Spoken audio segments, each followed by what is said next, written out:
Hi, this is Tom Rhodes. Please join me as I scour the four corners of the earth to bring you interesting and intelligent, funny people who will enrich your life with wisdom and laughter. I'll take you to Europe, Australia, all over America. I might take you to the peaks of Machu Picchu, the canals of Amsterdam, the Great Wall of China, or the swamps of Florida, and certainly the many, many comedy clubs and comedy theaters all over the world. Come hang out with me and meet the many interesting people that pop up in my life as I travel the world as a stand-up comedian. You're listening to Tom Rhodes Radio. Karate kick, baby. Rock and roll.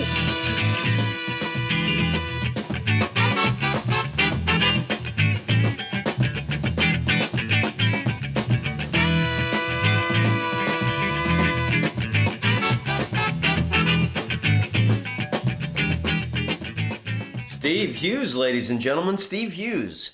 I think I speak on behalf of the entire comedy community when I say, congratulations on still being alive.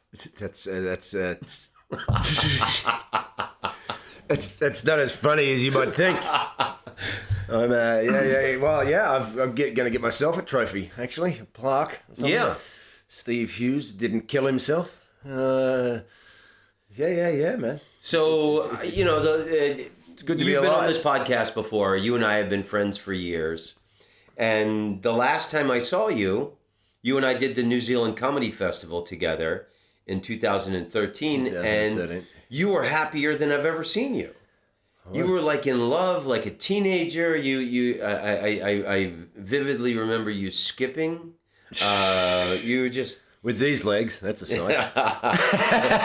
But you were like full of joy, and then, what happened? Oh, well, let's see, how do we put this subtly? I had a mental breakdown. Adrenal fatigue. Well, they used to call it nervous breakdown, didn't they? But now they've upped the name to adrenal fatigue. Sounds a little more... I've never heard that. Yeah. Nervous breakdown sounds cool. Oh, that's what I said in my show. Especially if you have 19 of them. That's what I said in my show. I wrote a whole show about it called Nervous Breakthrough. And then I actually said that, I said I've got, I had a nervous breakdown, but it's what they call adrenal fatigue now. But to be honest, I prefer nervous breakdown. If I ever have a biography written about me, I want chapter 8, nervous breakdown, not adrenal fatigue, But people go, nervous breakdown, that's pretty interesting, what happened in there? But adrenal fatigue is like, no. So we'll stick with nervous breakdown, It's more intense. So did you breaking up with that girl, did that have something, I think no. Because I think a lot of people, mutual friends of ours that I've spoken to, I think a lot of people think maybe that breakup like just sent you into a no. The nervous breakdown got me into the breakup. Oh, okay. Yeah, that'll accelerate. That'll accelerate, right? So, relationship demise. Yeah, suicidal depression's not easy to deal with from someone who doesn't have it, and so no. It was all going. Yeah.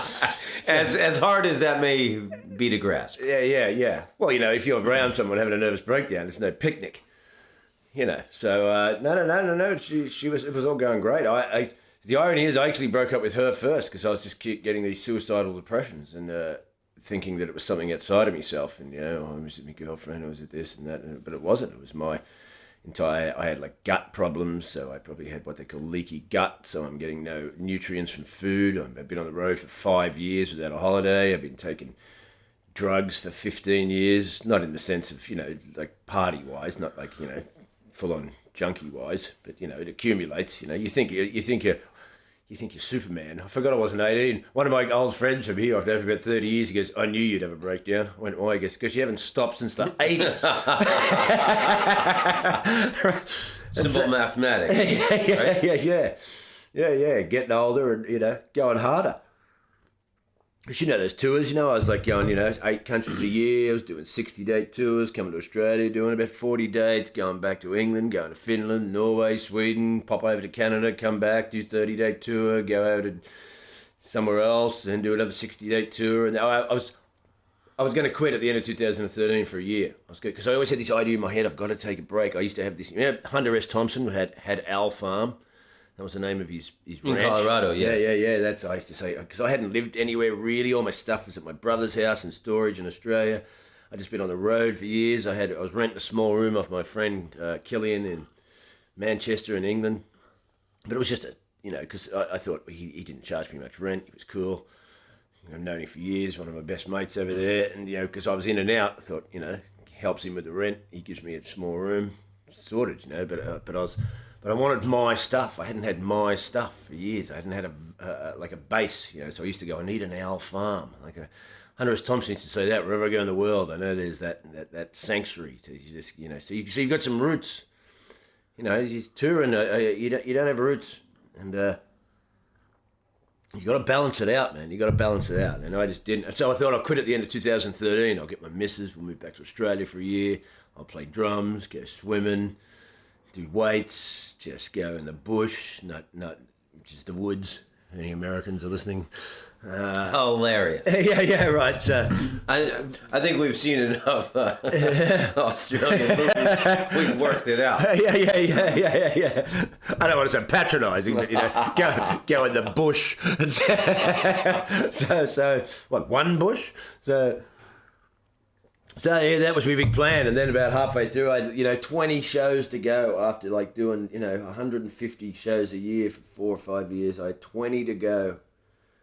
And I just started breaking down physically, mentally. And then I sort of, I couldn't look after myself. I just got on a plane, came back to Australia because I thought, she flew out to South Africa. She was South African. She went out to her parents for a while, and then which I paid for. And paid all the bills. Jeez, blokes are arseholes, aren't they, feminists? Hey, and then... yeah, by the time I got back here, I was like just a complete mess and just getting depression, proper depression, not sort of, I don't want to go to work on Monday depression. No, which didn't stop. You were, you said it before, you were suicidal. Oh, totally. And I was really worried about you. And you and I were Skyping. I didn't know if you were going to pull through. I'm trying to be the cheerful American and keep you on the bright side, but you just, man, you couldn't see any bright side. Man, it was depression. It was all darkness. And I would Skype with you for an hour or 2 hours. I'd get on, we'd say goodbye, and I felt exhausted, trying to Oh yeah, well, candy's good, right? Masturbation, comedy, There's no masturbation. Birds in the morning. Yeah, no, it doesn't work. That's the worst thing about it. Everything goes with depression. I used to play in bands, music. I've been into music for most of my life, really into music, into it, not like some person that's just likes it. No, you're a notorious speed metal drummer. Yeah. And I've heard musicians speak about you in hushed, reverent tones. Yeah, music is Steve Hughes. Yeah. What was the name of your band? I was in Slaughter Lord. Slaughter Lord. And I was in Mortal Sin. And then I was in a band called Presto. And then a band called Nazul. And then but yeah, depression's so brutal to try and describe because it's everything, all joy goes. So I'm listening to music, just thinking, oh man, maybe this will work. But you don't. People go, how do you feel? I'll tell you what, you don't. All you feel is psychic pain, and you don't feel anything. And so I'm listening to Rush, which I love, and then it's not doing anything. It's like listening to someone open a brown paper bag, nothing's coming. There's no. And then because you can't, you go, oh my God! It's like you get depressed listening to it because you remember how you used to worship it, and now you don't feel anything for it. And Did you? Yeah. So that's pretty terrifying when things that you relied on in your life, music, or specific bands, or drugs, alcohol, candy, chocolate cake, ice cream, you name it, when it doesn't work for you anymore. So psychic pain sounds a little more extreme than existential crisis. It's super. So what do you mean by psychic pain? What was causing it? Well, who knows? Here's what's. I learned a lot about Well, I learned a lot about the sort of psychiatric world. I was always sus about them anyway, because, you know, I don't believe the mainstream, so I'm a conspiracy theorist. And psychiatry I don't trust. I don't trust it. It's the only form of, you know, the DSM, which is the Bible of mental health. It's the directory of... I don't know what that is. Yeah, most people don't, right? So it's like the Bible of mental health. They've got something like 400 mental illnesses in there, right? Just make them up, though. Just make them up, right? Because there's no tests. They don't test. What are you doing? A psychiatrist wants $500 an hour for him to go around there, and how do they diagnose you? That's my phone, because every time I go to do something, that'll be my girlfriend. Oh. As soon as I land at an airport and I've got 3 bags in my hands and I'm trying to find a taxi and work out how do I get into town, ding, ding, ding. Yeah, as soon as I start a podcast, ding, you want to flick the sound off on that? Ding. Yeah.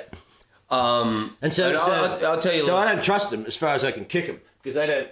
It's not like they do any tests and go, look, we've done some X-rays or some biopsies or some MRIs and we can see, look at this is all gone wrong. Yeah. They just get you to answer some questions and they go, you've got this. Well, how do you know? Yeah. And they don't ever want you to be cured. While you turn off your phone, I'll tell you a quick story. You know, my mother is from Argentina.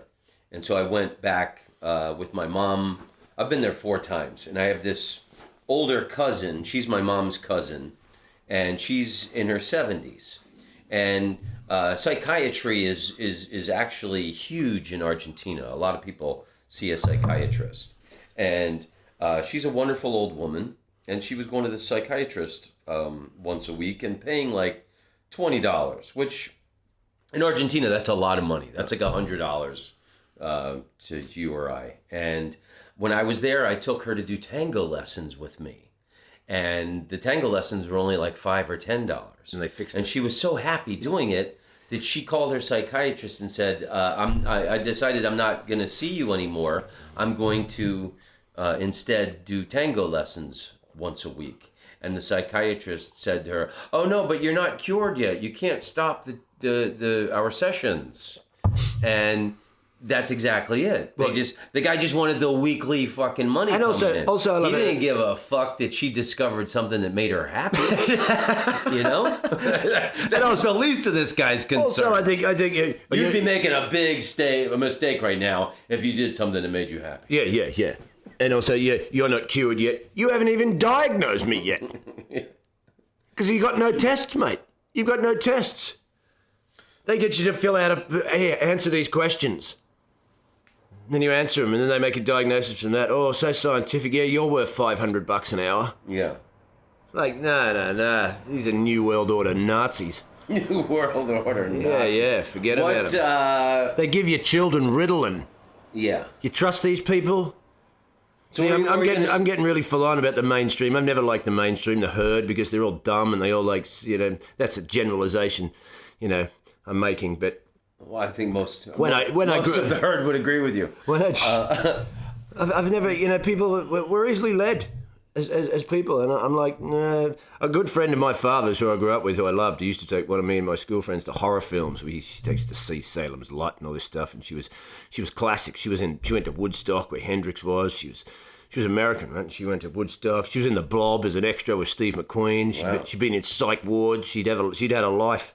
She once told me, if you ever see a huge group of people going in one direction, turn around and walk the other direction. Because they're not going to the right place. So what were you going to say about the Bible of psychiatry? Oh, we should look it up. It's called the DSM. You look it up. This is where it's the Bible for Big Pharma. Psychiatric drugs, the DSM. So what was the drug that they gave you? Because like when I was Skyping with you, man, I was, you know, I love you. I was worried about you, and whatever drug they had you on was like fucking. You were miserable. Well, I was. And you were telling me I want to end my fucking life. Yeah. What drug was that? Well, then what did I do? And you said I got to get off this shit. Yeah. Well, here's what I don't understand. As I said, I don't trust the mainstream, and And We're near the airport, by the way, listener. I did so much research into this stuff, even when I was, because I had like adrenal, so I had digestive problems, as I said.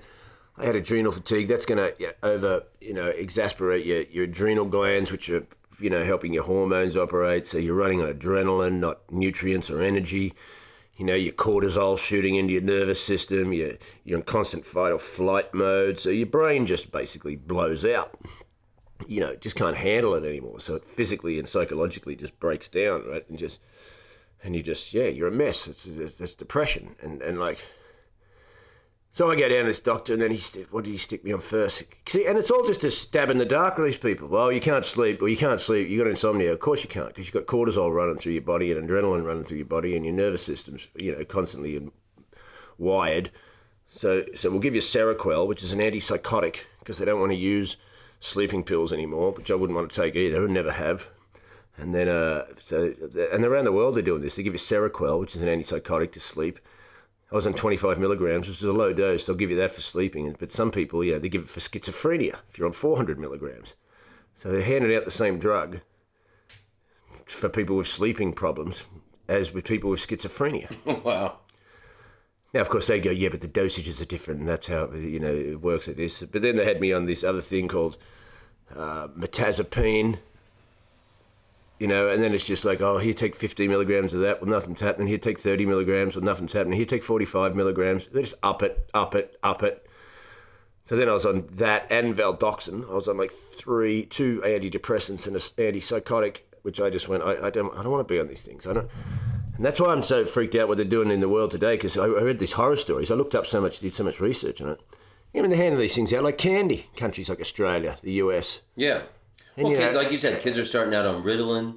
Yeah. I remember when I tried to quit smoking probably like 5-10 years ago, and I took Wellibutrin.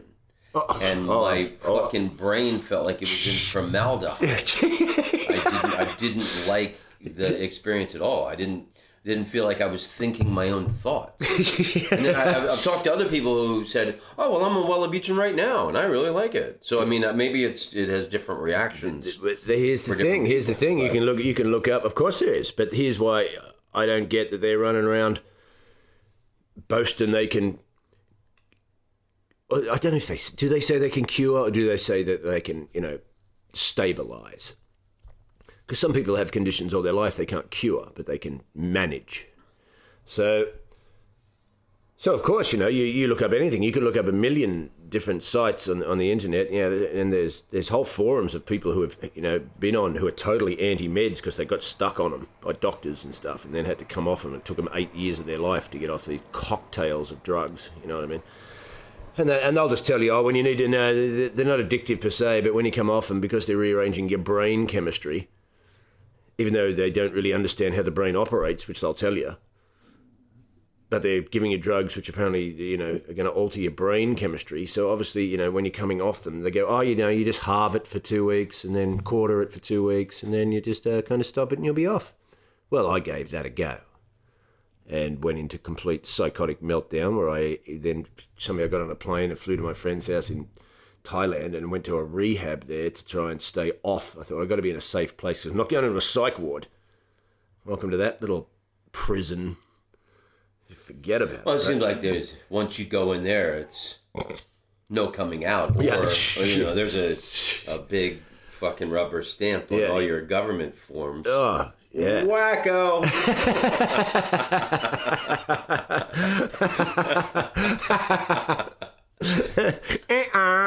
Well, I remember you were... So then I went over to that rehab, and then they whacked me on, because the rehabs are a bit crap too. What did you do in Thailand?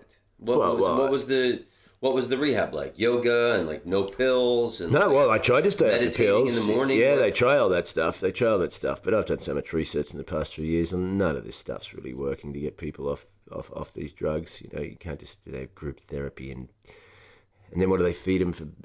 And they just let them eat sugar and drink caffeine and all that. It's like, no. This is... I have my theories on how you heal yourself, but that's a long story. But they stuck me on some other...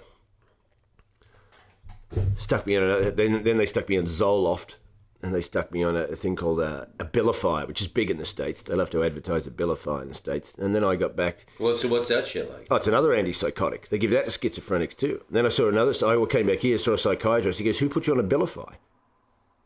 I go, "Another psych. What are you doing on this? Trying coming off that bad boy when you're not a schizophrenic."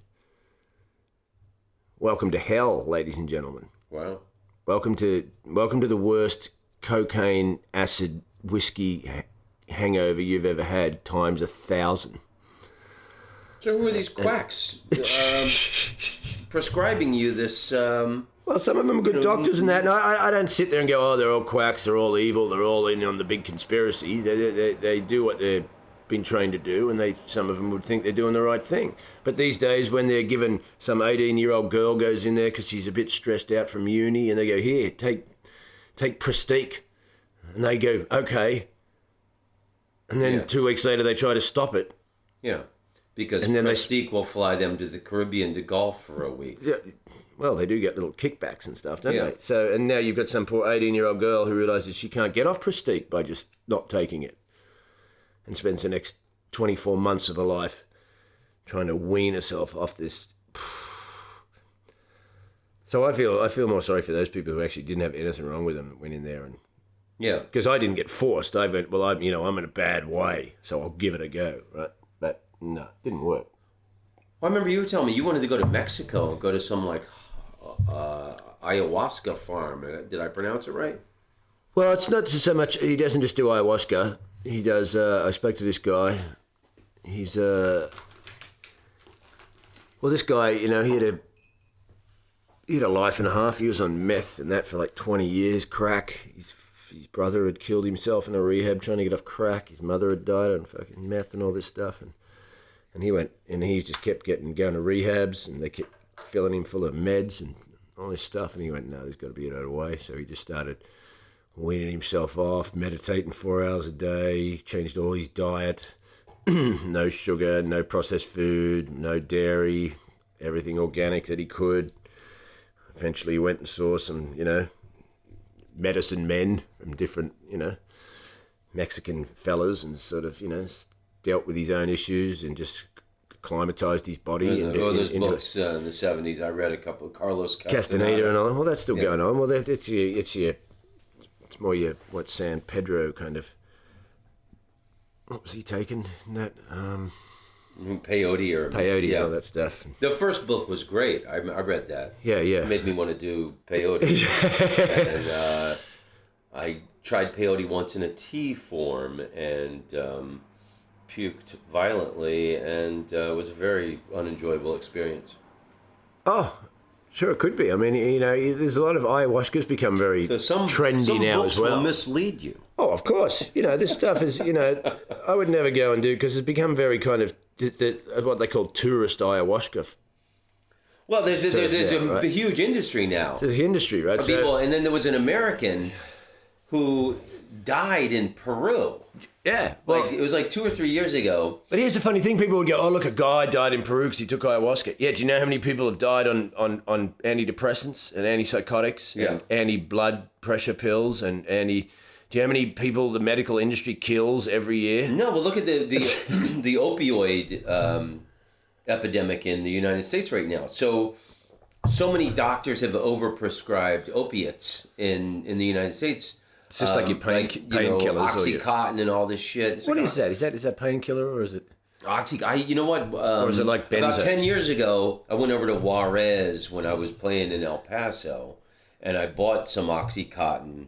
And they were there in Mexico. I think it was like $30 a pill, which is really cheap. So in the States, it's got to be over $100. And I bought like 2 of them. And it felt incredible, and it's some kind of. It's not a benzodiazepine, is it? Because that's your Valiums and your Xanax and. No, it was pretty.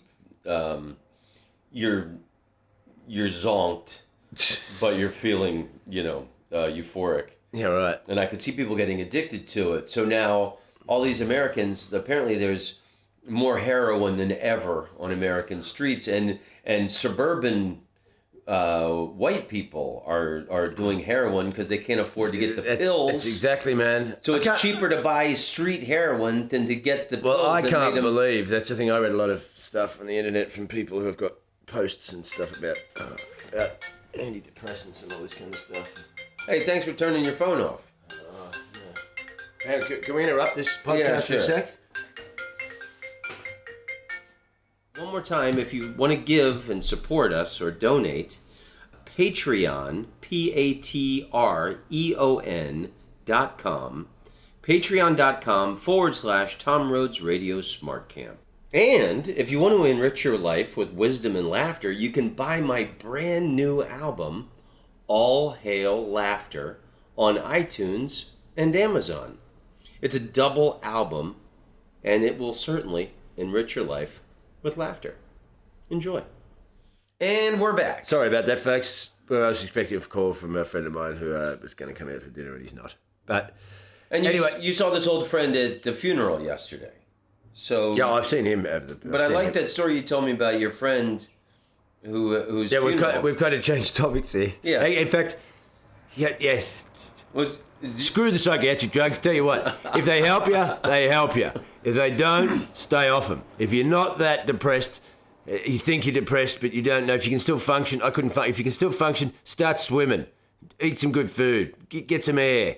Meditate. Don't go near these drugs if you don't have to. They're evil and they're shit, and I wouldn't take them. Plus, I think to myself, because I'm a conspiracy theorist, there's 40 million people in the United States on these prescription drugs, which I can't believe the price you Americans charge these people for these drugs. They're over the absolute top. Well, if people who have insurance, the insurance can pay for it. Right, but still. Then the poor people are left to buy drugs under an overprice. Yeah, it's over the top. But I'm thinking, if they ever want to, you have an economic collapse or some kind of zombie apocalypse, and suddenly this shit ain't coming. You can't get your OxyContin or your Wellabrutin or your Prestique or your Seroquel, and suddenly it's just, you can't get it at the chemist, and everything's broken down in society. There's going to be 30, 40 million people having psychotic meltdowns. So. Yeah.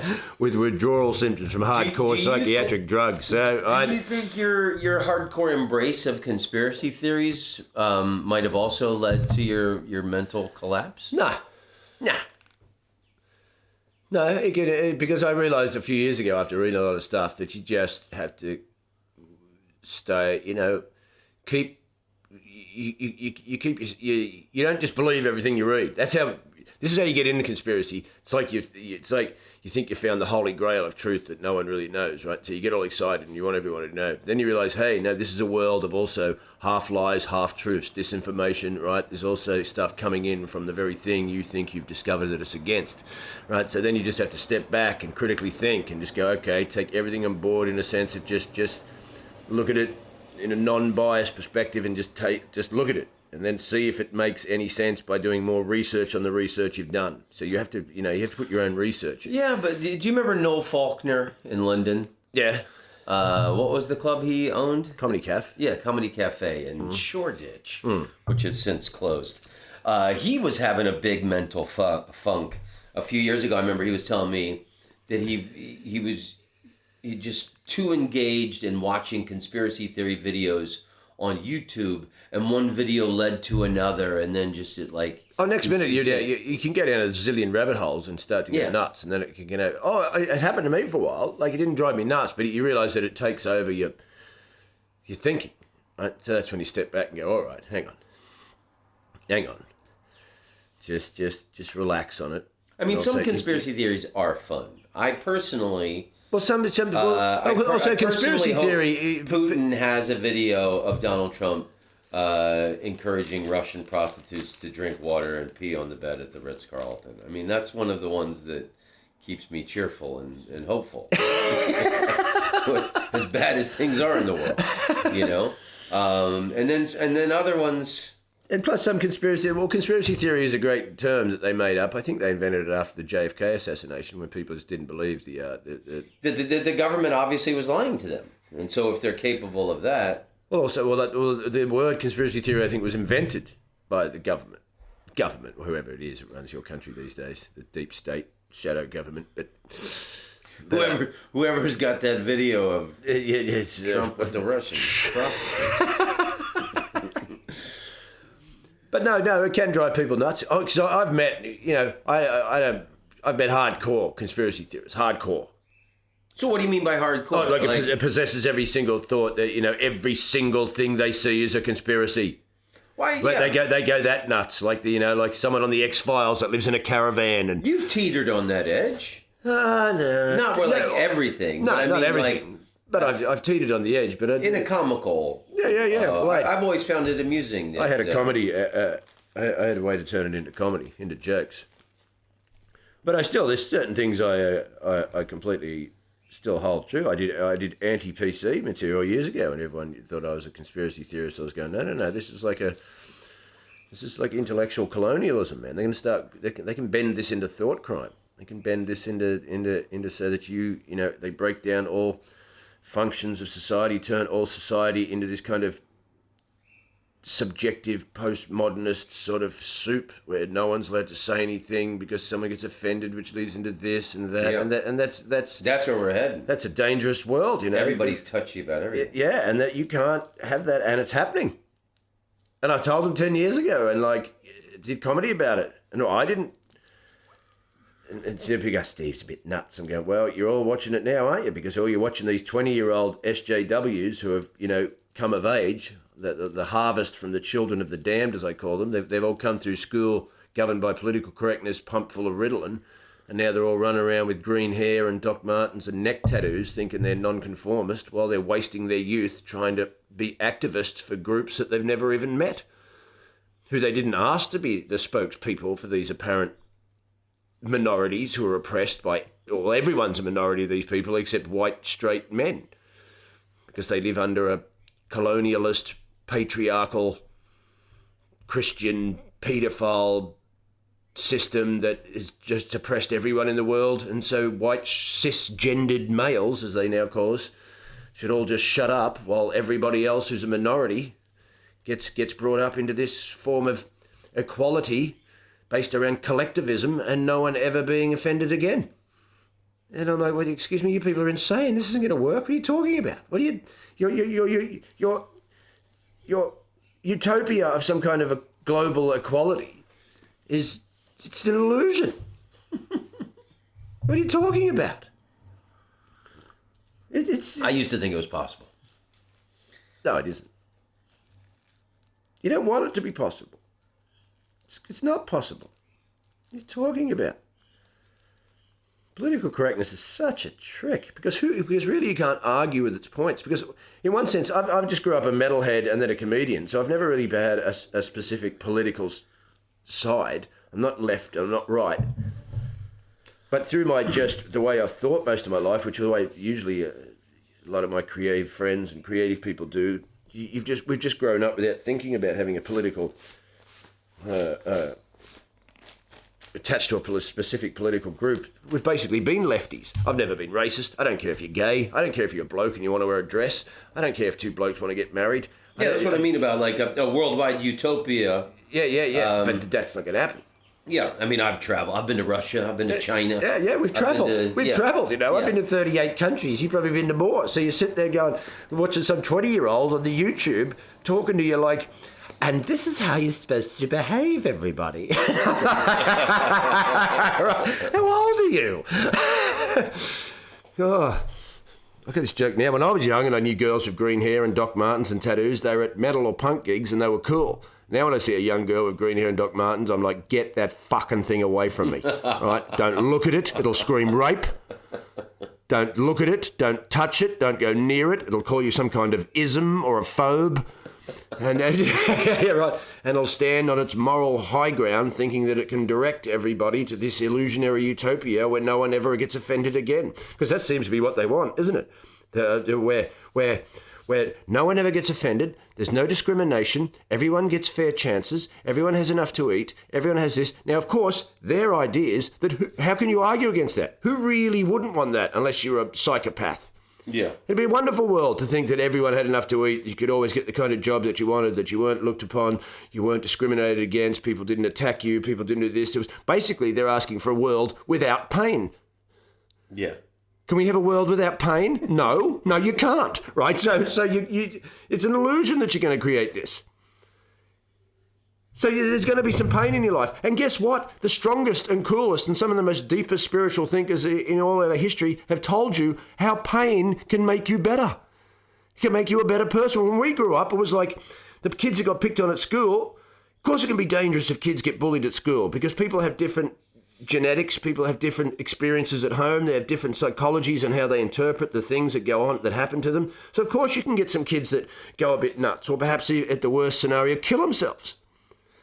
But that's not going to be fixed by you just then giving every kid in school a trophy because he played soccer. Yeah, they do that now. You know, you get a trophy to compete. Yeah. You don't get it because you win. You get it because you had a go. But that doesn't do anything. What's that do? That cuts down any kind of entrepreneurial spirit, any kind of... Well, of course there's some kids that are better at sport in school. I couldn't play sport. I ran. I've got 6 foot long legs. I look like a giraffe on ice, and everybody laughed. The kids got humiliated in sports, went home and thought, I better, am I good at science? Yeah. Obviously, that's not my skill. Yeah, I wasn't good at science, maths, or sport, and I was in Australia in the 70s, so I was like, and my upbringing was dysfunctional and completely broken home in that sense of emotional security. So, yeah, I've got issues. I've got serious fucking issues. Some of them brought on this fucking breakdown, right? So it's like, but it brought me to what? Art. What I am good at. What I could do. Brought me to that. Then there's also the level of self-responsibility. It's the whole world has not conspired against Steve Hughes to make him have his issues. So I've got my issues, so now I have to fucking deal with them. There's a level of self-responsibility that you have to take. How do you... See, when people go, I'm offended, I've never been offended in my life. I don't know what they're talking about. I can be disgusted. I can be, I can see, if you see 4 men standing around kicking a dog, you're like, that's wrong. Yeah. It's wrong, but I'm not offended. Like, I'm not, it's a different thing. Someone could come up to me and go, you're a big gay, skinny, no-ass bastard. I might feel bad, but it's what's happening in me. So there's a part of me that feels bad, because if I didn't care that I was a long, skinny, no-ass bastard, and they said that, then it wouldn't affect me. So if it does affect me, then there's something happening in me, and the thing that's happening in me is my responsibility. And if I can deal with that pain that's happening in me, that's making me feel upset or humiliated about this, then perhaps I can become like a god. Because everyone's got their shit to deal with. Now, of course, some people are getting a worse ride than others on the planet. But you can't run it around just going, well, what's our first move for this utopia? Well, no one's to get offended ever again. See, that's not even a tactic. It's because it's an impossible... It's not going to happen. Yeah. Right. So, look what's happening. What kind of plan of attack is this? Oh, look what's happened in the United States with... I like... the Bill Maher's show, Real Time. And so he's spouted off about this a lot in the last year, about how these really hardcore PC left-wing people will get all upset over like the minor infractions. Like Steve Martin said, I forget who he was talking about, Linda Ronstadt or something, that not only was she a beautiful woman, she had a beautiful brain, and there was a big outrage, like, oh, how dare he, talk about her body or outer shell, and not judge her just as a person. It was like, so like they've done these real PC flip outs over these minor things. Meanwhile, they let that lacked political organization, that let Trump rise to power and all this shit, because they're so busy worrying about these little tiny things. It's a complete divide and conquer strategy, isn't it? What are you doing? I need my glasses. It's getting the... They're right there on the... It's getting everybody to fight amongst themselves. I mean, I could talk about this forever. I'm sorry, folks. It's a bit of a disjointed podcast. We've gone from me having a breakdown to psych pills and... It's all tied in. My buddy ringing halfway through. But it's... So you're trying to provoke PC people and feminists. No, right? no. I'm not trying to provoke them. they provoke themselves. Easily, every time they leave the house. Every time they leave the house. I don't know how they go outside. I can't believe how many racists, bigots... for a yellow bus stop. It seems to me, I just go outside sometimes during the day and go to the shops and stuff, and I just see men and women and kids and that doing some shopping, and there's some Indian people and some black fellas and some whites and some Chinese guys, and everyone's just going to the bank or doing some shopping and that. But for some reason, these people go outside and see Nazis and bigots and... Where are you going? I just went to the shops and bought some almonds off the chick at the organic store. I called her darling. She didn't say anything. She didn't spaz out. So they offend themselves. They offend themselves. But I think we're seeing a harvest now, because I haven't been to school like you for probably 30 years. So when we grew up, in Australia, they hit you with a cane. They get a bamboo stick, and you muck up, then they just hit you across the hand 6 times or across your back of your leg 6 times. And if you were the fat kid that couldn't kick a ball, then everybody laughed at you. And if you were a skinny kid like me that couldn't kick a ball, then they laughed at you. And you dealt with that shit. But now... we don't know if these kids have been at school with this PC stuff coming in, and they're teaching 5-year-olds about homosexual rights and transgender rights and that, and plus going, oh, you're a bit mental, so have some Ritalin. We know your brain doesn't stop developing till you're 24, but you're 6. I think it's time for some hardcore psychiatric drugs, don't you? So I'll gladly be called a conspiracy theorist. I don't care, because lots of the things conspiracy theorists talk about are happening in front of your very eyes, and if you can't see it, then Like what? Like what? The whole meltdown of your society through something like this, through political correctness. PC people, conspiracy people have been talking about this for ages. Talking about it for ages. Don't you see what they're doing? They're deconstructing. The West seems to be deconstructing itself, right? It seems to me that social justice warriors, as they're called, warriors, funny, when we grew up, warriors, especially back in the hundreds or a couple of hundred years ago, a warrior was someone who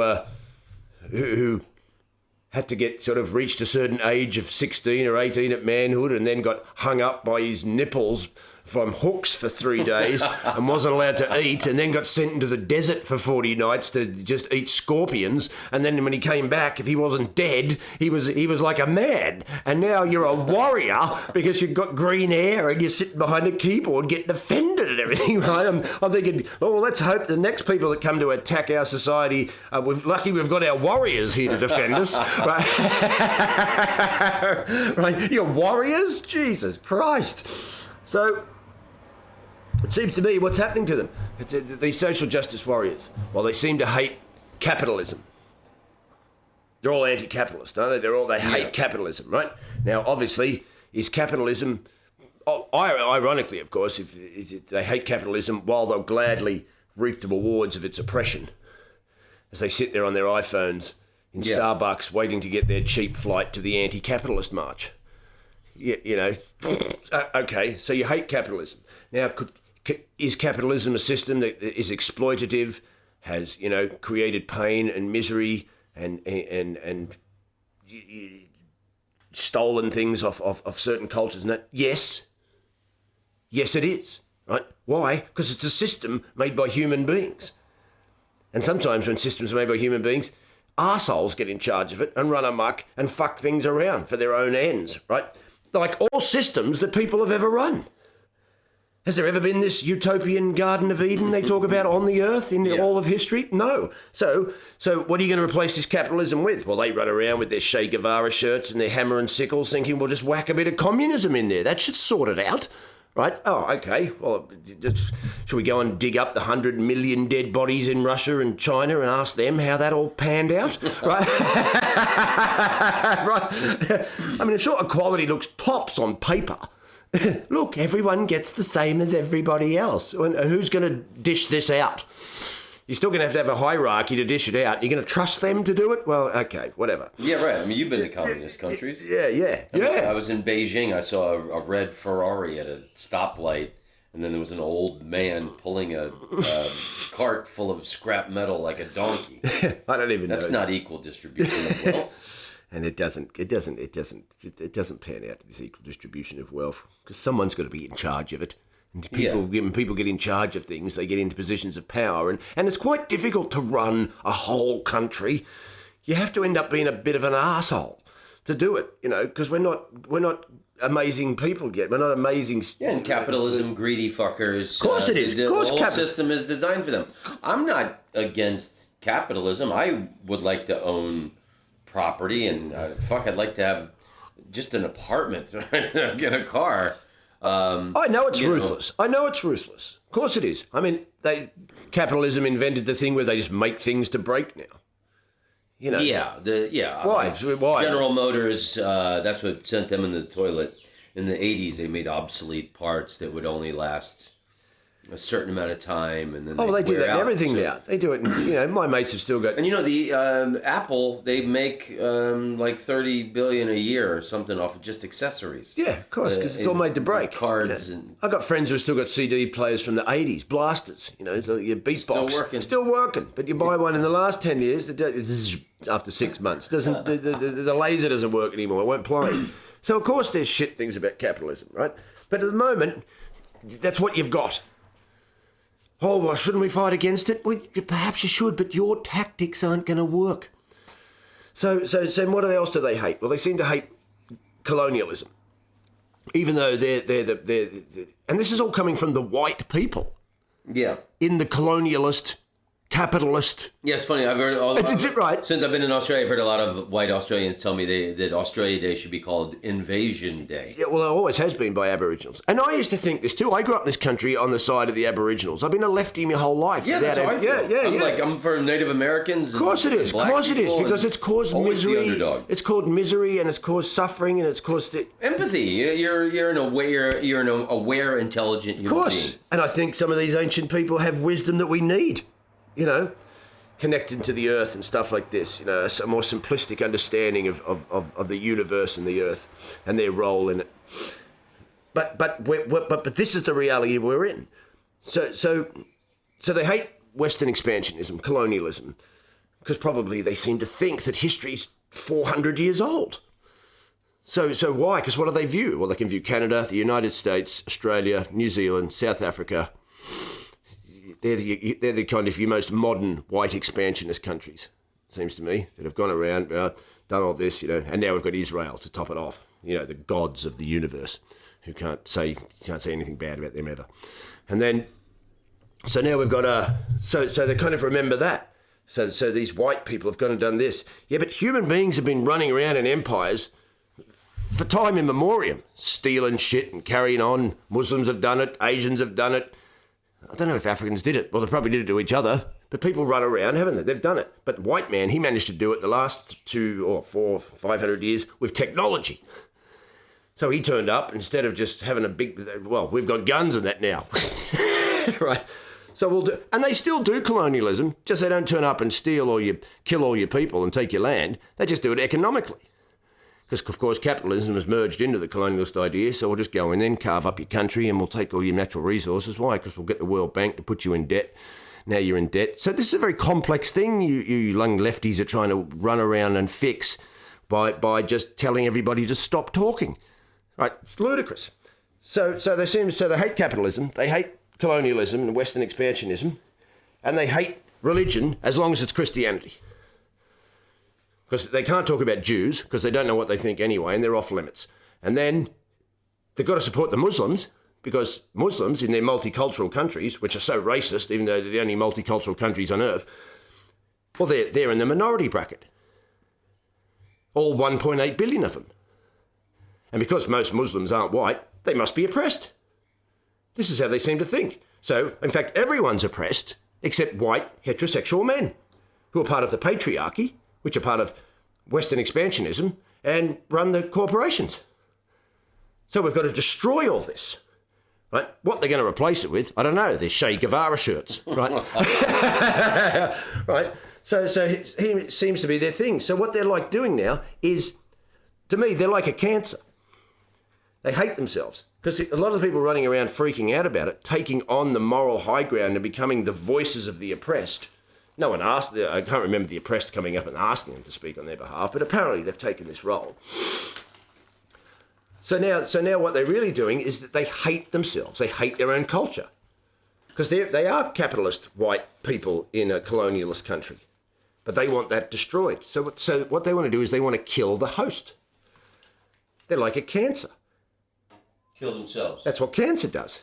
The irony of cancer is that it kills the very thing that keeps it alive, which is you. Yeah. Yeah, right. So that's what they're like. They're like a cancer. I support Milo Yiannopoulos when he walked on stage and just went, here's my speech, feminism is cancer, thank you, and walked off. And he's right. He's right in a literal sense. The gay guy who had who was the Breitbart editor. Well, I've been a lefty all my life, and now I'm starting to listen to right-wing conservatives and realising I'm on their side. Really? Completely. Like which one? Milo Yiannopoulos? Oh, yeah. Because I can't stand these PC people, because they're out of control. So now you're on the right side? Well, I'm not any kind of right-wing, racist, lunatic, everyone, black people shouldn't have kids kind of lunatic. Right. I'm just, but in this sphere of argument about political correctness, free speech, yes, I've turned it because they're making more sense now. You lefties are out of control. You're absolutely out of control. You make no sense. You're not even rational because you think you've got the moral high ground. Because you think you're trying to create this illusionary utopia for everybody. So anybody that disagrees with you, you just call a racist, a bigot, a sexist, a homophobe, a misogynist. Nazi. A Nazi. Oh, Nazi. They're so popular now. They're just everywhere. Nazis. In fact, I wrote up my own pyramid of the sort of arsenal of accusations they have. I think it goes Nazi. That's the king. Then you have racist, fascist, then you get sexist, misogynist, ableist, then you get xenophobe, transphobe, Islamophobe, xenophobe, or whatever it is, homophobe, and then you get your bigots, your fat shamers, your Christians, your conspiracy theorists, and hate speech. And underneath there is just the rest of the mainstream ignorant mass, right? Right? Who need to conform to the moral high ground of the left, right? And then, of course, then my other joke was, and then that's your pyramid. And once you hit Nazi status, you really can't go beyond Nazi status. That's the king of the. It's the worst thing you could be, right? Well, I thought that till I realised if you get Cambodian baby killer. No. I think if you get called a Nazi, if you step out of line once, then you reach into another bracket, which is a singular bracket, which is the all-seeing eye overlord of the accusational arsenal, which is anti-Semite. That's the worst thing. That's the worst one. There you go. There's the king. I saw something online the other day that said all left-wing people see Nazis everywhere, and right when people see communists everywhere. Yeah, right. Yeah. So I mean, it's interesting.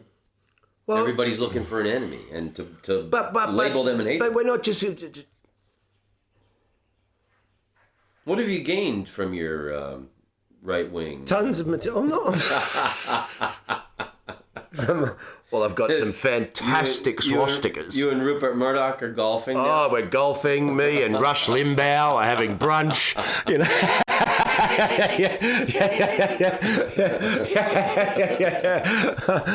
Oh, yeah. I'm ringing up David Horowitz every second day. In Zimbabwe once they flip that country again. Come. We'll carve it up. We'll get rid of the natives.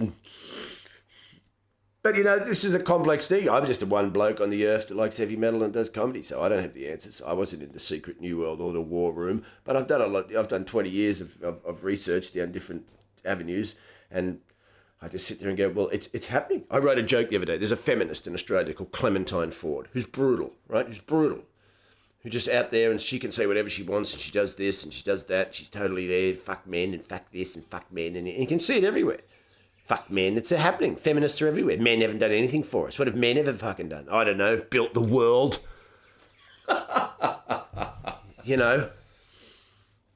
Jesus Christ. So I wrote on Facebook the other day because I try and because I realise Facebook is a stupid forum for any kind of discussion about anything that's got any depth or sensitivity to it, right, which is going to rile feathers. Facebook is wonderful if you all want to talk about what's your favourite Iron Maiden album, right? It's not going to cause too many problems, you know. Vacation photos. Yeah. If you think Somewhere in Time is better than Number of the Beast, you can have a bit of a... Yeah, it does it. Which Number of the Beast is far better than Somewhere in Time. But, you know, you can... That's all a bit of fun. What's the best singer from Van Halen? David Lee Roth or Sammy Hagar? Right, okay, we can have a chat about that.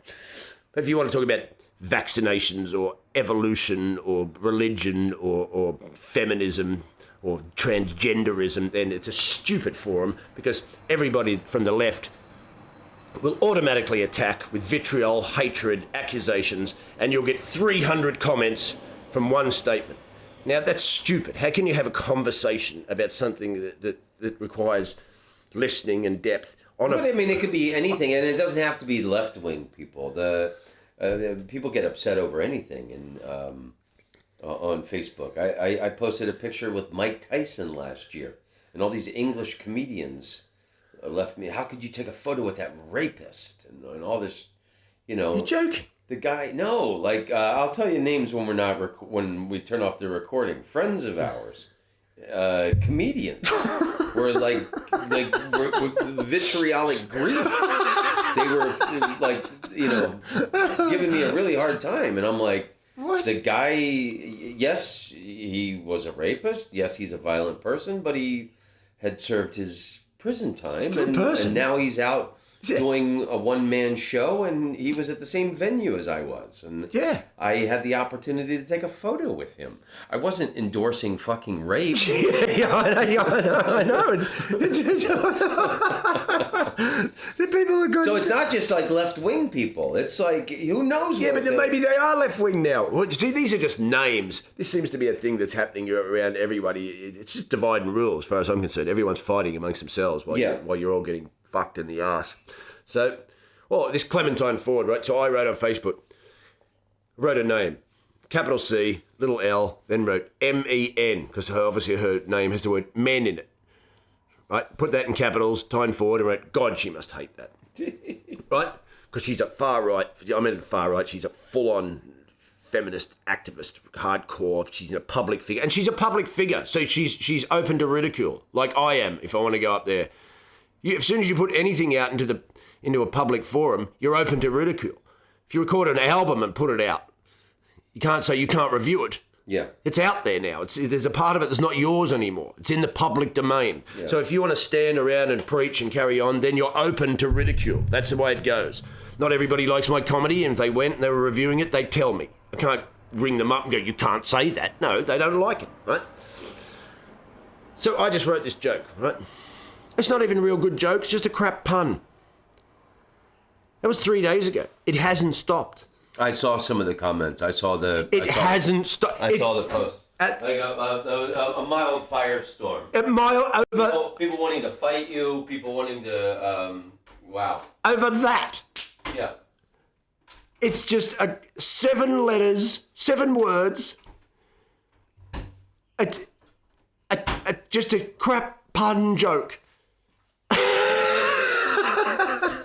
And see, I watch them and I see what happens, and I do that because I want to draw them out, and I want to draw them out because you can't argue with these people. You can't argue with these people because they're kind of operating in this kind of, and I didn't work this out myself, smarter men than me have taught me, it seems to be this kind of postmodernist, subjective, neo-progressive Marxist idea where there's no objective truth. And so everything's just got to be sort of a subjective, whatever you think is how it should be, and that should be respected.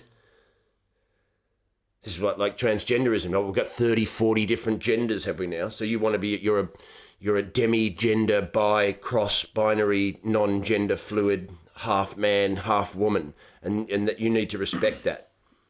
Well, no, I don't. Because most people aren't. So what do you want us to do? Instead of just going, ladies and gentlemen, welcome to Flight 159, we'll be taking off. You want us to go, ladies and gentlemen, and non-genders, and non-binaries, and gender fluids, and homosexuals, and hermaphrodites, and transvestites, and gender fluid men who sometimes think they're women, and gender fluid. Yeah, don't forget the bed. Yeah, so you open it up to everybody. That's why it's never ending. You just go on into infinitum, that you can never satisfy these people. And also, you never satisfy them because they're not defending anything. The right are defending something because the right are like traditionalists. That's what a conservative is, in my simplistic understanding of the way these two dynamics would work. I'm not an intellectual and I don't understand the complexities of politics, but it seems to me that your conservatives, they like traditions, don't they? Borders, traditions, things that hold the society into a kind of framework of how it operates. Yeah. The things that it keeps on the fringe, so that the way it operates doesn't. It operates for the majority in the best way it can see. Right. So if you want to be in the West, if you want to be a Satanist, you can, but really we're not going to let you come in and just have the same amount of airtime on TV as everybody else, right? Because it doesn't really work for our society. But once you create this kind of everything needs to be respected, everything, and respected. Why should it be respected? You have to earn respect. I don't just respect you, right? I respect the drummer in Rush. Why? Because he's amazing. He wrote all the lyrics. He's a genius. Yeah, Neil Peart. He rode his bike across Africa, wrote a book about it. His wife and daughter passed away in 1 year. He wrote a book about that, went on the road, dealt with that. He's a quiet, humble guy who the last thing ever to cross his mind would he demand my respect. He gets it because of his body of work and the man that I think that he is from his work and the interviews I've seen. So I respect that guy, right? But you can't just walk up to me and go, respect me. Well, I don't even know you. Well, I'm a cross, non-binary unicorn. And that's how I define myself. Yeah, but see, some chick...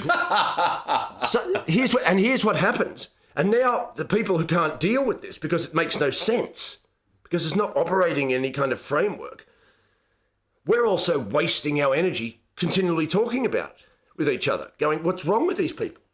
So then I go, well, there's got to be an agenda going on. Why? Because it seems to be happening in most Western countries.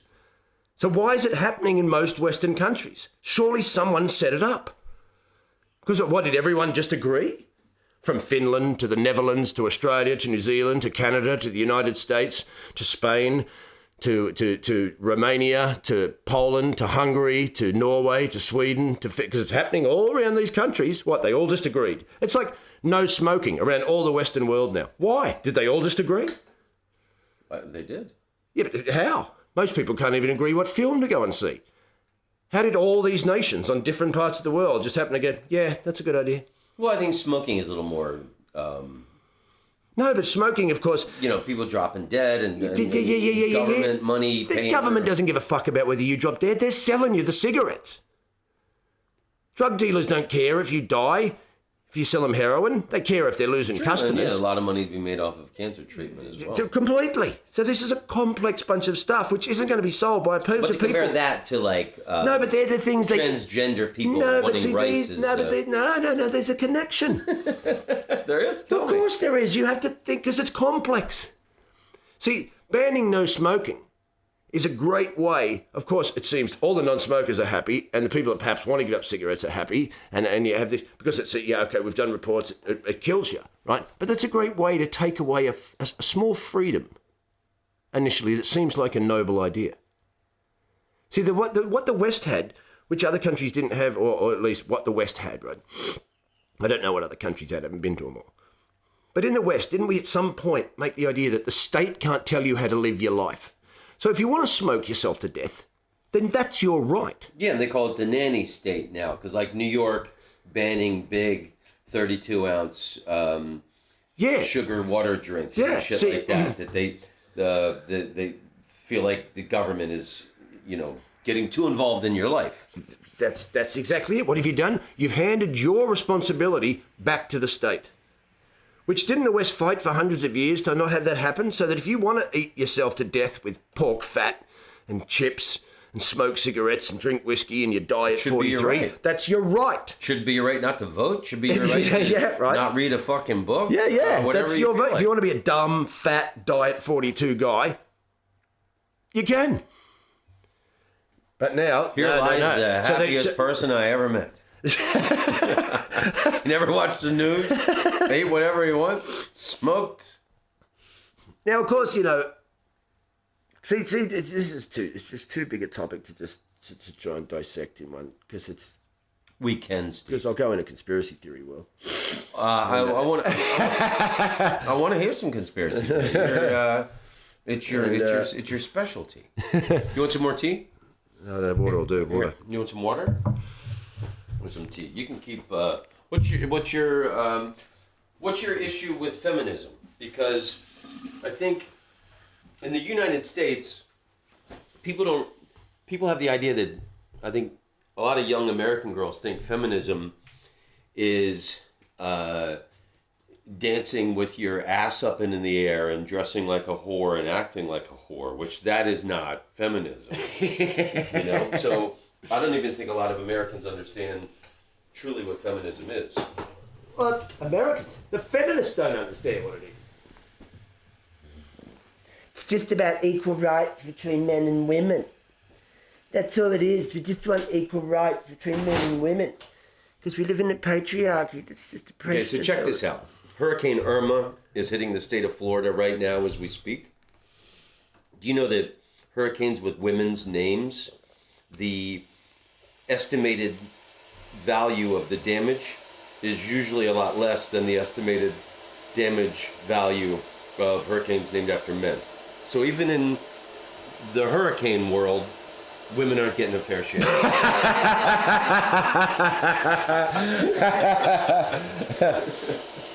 So you're saying these women hurricanes are weaker than the bloke ones? Not Irma. Well, that's not Irma. You want a coffee or tea? No, just water's fine. Just water? So not Irma though. No, Irma's. She's hardcore. This most powerful. She's short-haired, hurricane in here. tattooed. It's the green hair. Doc Martin of hurricanes. Oh, God. Yeah. So is feminism and PC, that's your new battle frontier? Oh, PC's been my battle frontier for ages because we're comedians and we should fear this. Bringing legislation in to say that if I offend someone that I could perhaps end up in prison. Because in Canada they've got fines. Of course they have. You can be fined. This is why they brought in this bullshit thing called hate speech. Of course you can have hate speech if you're a real maniac and you want to get a bunch of people together and form some kind of global militia and go. But when you start to bring those things into just the general population because someone misgendered you on a bus, sorry, I thought you were a woman considering that you were wearing a dress and you've got wide hips and breasts and a soft face. Yeah. I didn't know that you wanted to be called Greg and, you know, you identified as a bloke. And your subjective whim, I have to respect. Yeah. So, forget about it. Some girl wrote to me, or in a comment section, because I was doing some stuff about this transgender rubbish. That's what she said? No, it's what I think it is. It's all I call it the trans agenda. So, she's just going, why don't you just leave all these people alone, Steve? I wasn't even saying anything. I was just putting up some ridiculous titles I've got off which just of different names of different genders that they now have. That's what I do on Facebook. I just offer their side up and watch them freak out, even when you show them their side. But she goes, you can identify as a unicorn if you want, if you don't negatively impact on someone else's life. Jesus, Steve, why don't you just leave people alone? Fucking hell. She wrote that. I could even tell, well, you're so triggered even on the comment section, right? Okay, yes, sweetheart, you can identify as a unicorn, right? In fact, tomorrow, thousands of children will do it all over the world, right?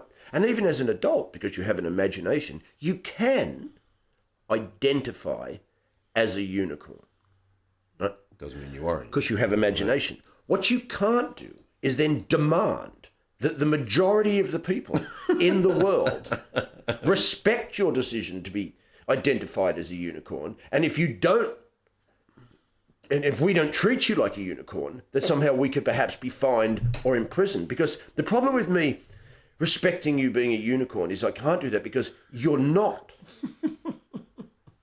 So you're not a unicorn, right? You could have a party on the weekend with unicorn people, and if you're all cool and you like to put a horn on your head and walk around with hooves and shit glitter out your ass and drink some whiskeys and you're cool, I'll come over and stick a horn on my head for the night. But Sunday, I'm going back to being a man. And not because I'm not a unicorn, and I don't know how to tell you this, but either are you. You're not a unicorn. You can identify with one, but you're not. So when you say, as long as it's not negatively impacting on someone else's life, well, it is negatively impacting on someone else's life because you're asking me to deconstruct reality and then respect it. Well, I'm not going to do that. You want to know why? Because you're not a unicorn. You're not. You're a person. I haven't even ever seen a fucking real unicorn, let alone your one, right? So I'm sorry, you can't demand my respect, and you can't, and how is the law getting behind this, going, well, if someone wants to be like that, Steve, then they should have the right, and they should have the respect, and they should have the same rights as everybody else in the society. So you want to deconstruct your whole society into this subjective soup, where now everybody can come up and just start going, well, I identify as a man on Wednesday through Friday, but a woman on the weekend. So I want to be able to use the toilets Monday to Friday in the male toilets. And it all becomes just nothing. And next minute you'll be going, so everyone's rights need to be accepted. So the Satanists will turn up and go, well, we want to start teaching about Satanism in schools. Yeah. And they are in the States. Where? I've seen the fucking books. They've got them, little Satan books. Wow. The little kid goats, cartoon goats. Let's teach the kids about Satanism. That's a valid religion like all the other religions. Rastafarians, and then let the kids smoke pot in school. I identify as a black Southern preacher, so I would like to be addressed as a deacon. So, yeah, keep running around, you mad lefties. Mad lefties. Yeah. Because, I used to sleep on the left side of the bed, and now I'm having brunch with Rush Limbaugh. So it's good work. Good. All my mates have been lefties their whole lives. Punks, metalheads, right? Yeah. The punks even more. I was with my mates yesterday at my friend's funeral. People I haven't seen for 30 years. My mate, he was a full-on punk in the 80s. Mohawk, yellow mohawk, just running around. He goes, I stand up for feminism. He goes, I always have. He goes, but they're making it impossible for me to do it now. Because they're so mental. I'm like, yeah, I know. They're losing their own people who supported them. Because they keep running around demanding. When I read that Clementine Fern thing, there was a likely suspect of people I knew was going to dive in there straight away from my Facebook timeline. First one was one of my likely suspects. Oh, look at the reactionary little boys. Straight away with an insult. First sentence. Right. Yeah. Well, and reactionary. No one had reacted to this. There'd been a couple of blokes just going, ha ha. Yeah, whatever. Funny, Steve. That's it. Yeah. No one's spazzing out. First thing, insult, little boys. You don't know us. I'm older than you, sweetheart. You're probably about 28. Yeah. I'm twice your age. I've been to 47 or 37 different countries. I performed comedy in shanty towns in South Africa to poor people who live in huts. What have you done? Do you want to call me a racist and a bigot, have you?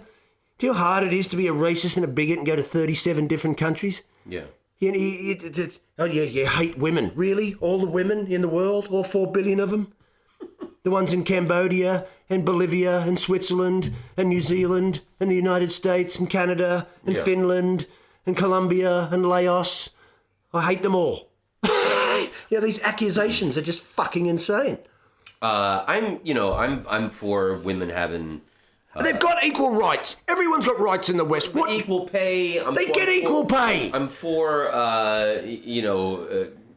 gay people having equal rights. I'm trying to get to a point. And all human beings having equal rights.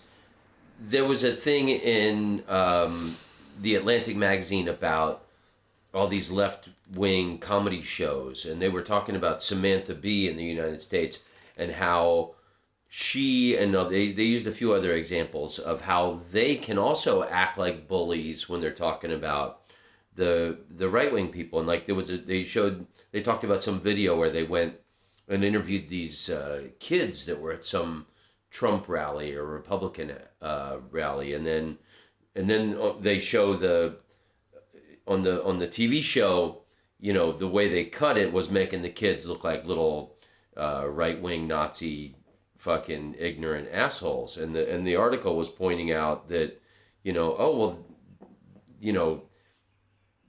how did it feel as that kid to go home all excited? Oh my God, I'm going to be on this TV show. And then like maybe they were watching it with their friends and their family, and then it comes on and she's like, wah, wah, look at this little jerk. Isn't he to be ridiculed? Oh, mate. So you're talking about that woman going like, oh, the little boys, and it's like one can have a lofty intellectual conversation. No. They behave worse than children. They stamp their feet, they scream, they don't listen, they blow whistles, they go to university campuses in the United States. If people like Ben Shapiro are speaking, or Jordan Peterson, or Milo Yiannopoulos, or anyone that they don't agree with, what do? They burn down their own campus, they smash windows, they get bullhorns while they try to speak. They bang pots and pans. They're like children having a tantrum and can't get a cheeseburger at McDonald's. They're screaming like children. I want a lollipop. You can na. They're just out of control. They're just you're straight away. Exactly. There's people on that comment section. Oh, you reactionary little boys. Reactionary. You're the first one to react to this. To a 7-word pun. You call us reactionary. Next one was man babies. Oh, look at the man babies running around. Really, man babies. Okay, you want to be in this world without men, do you? You ignorant, fucking ungrateful, fucking sluts, do you? Why don't you go and build it? Go and build it, sitting in your fucking hotel room, sitting in your apartment built by men, driving around on roads built by men that run on petrol, that fucking men stand on oil rigs for 12 months of a fucking year, getting covered in shit in 40-degree below freezing temperatures in the North Sea, hoping a big drill doesn't smack them in the back of the head and turn them into a fucking cripple. Yeah, what have men ever done for you, you ungrateful fucking cunt? That's how much I hate these fucking bitches. Fuck them all. And I know where they get. Don't sugarcoat it, Steve. Fuck them. They're getting me angry now. And I've read their books, their Betty Friedan's and their Gloria Steinem's and their Naomi Wolf's and their Andrea Dworkin's. I know where you get it from. I don't think I haven't read your books. You think I haven't done any research. You think I'm stupid enough to talk about you and not do me research?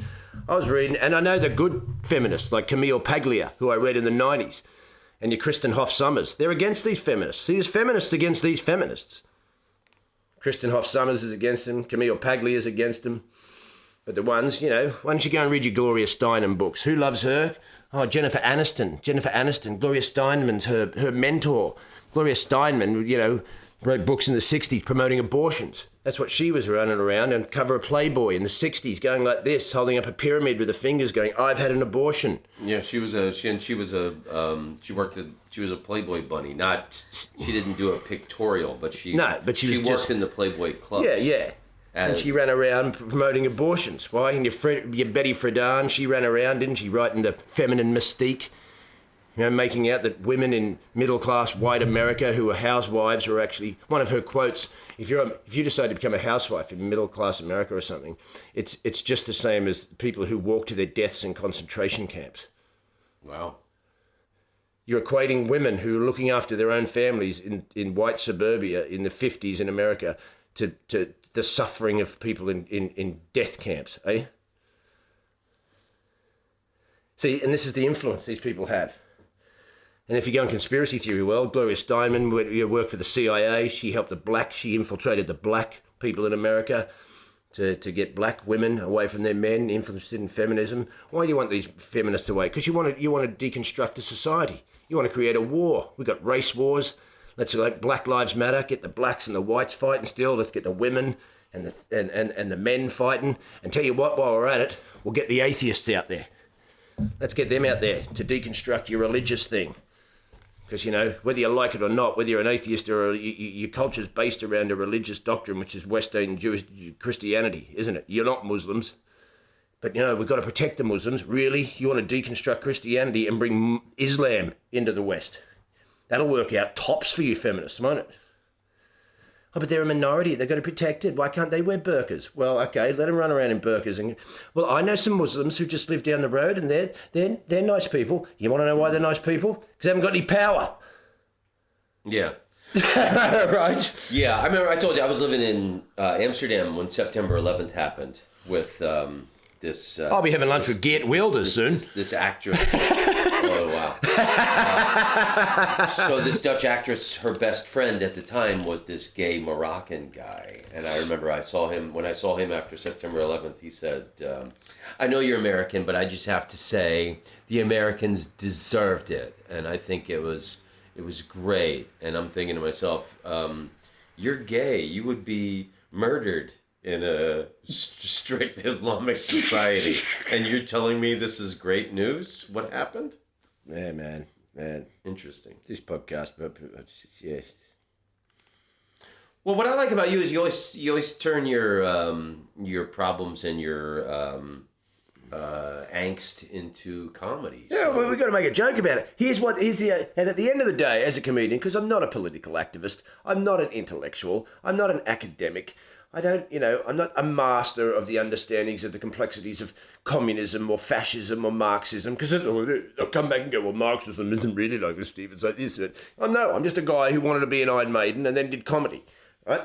But because I like comedy, I'm going to protect, till my fucking death, the right to be able to say what you want and make people laugh. Because, the fact I wrote that silly crap joke about Clementine Ford, which is just a pun, it's just a joke. It's not a great joke. It's just a little pun. And you're spazzing out. And if you want to get rid of having a sense of humour to people, because you want everyone to be equal, but they're not allowed to be included in jokes.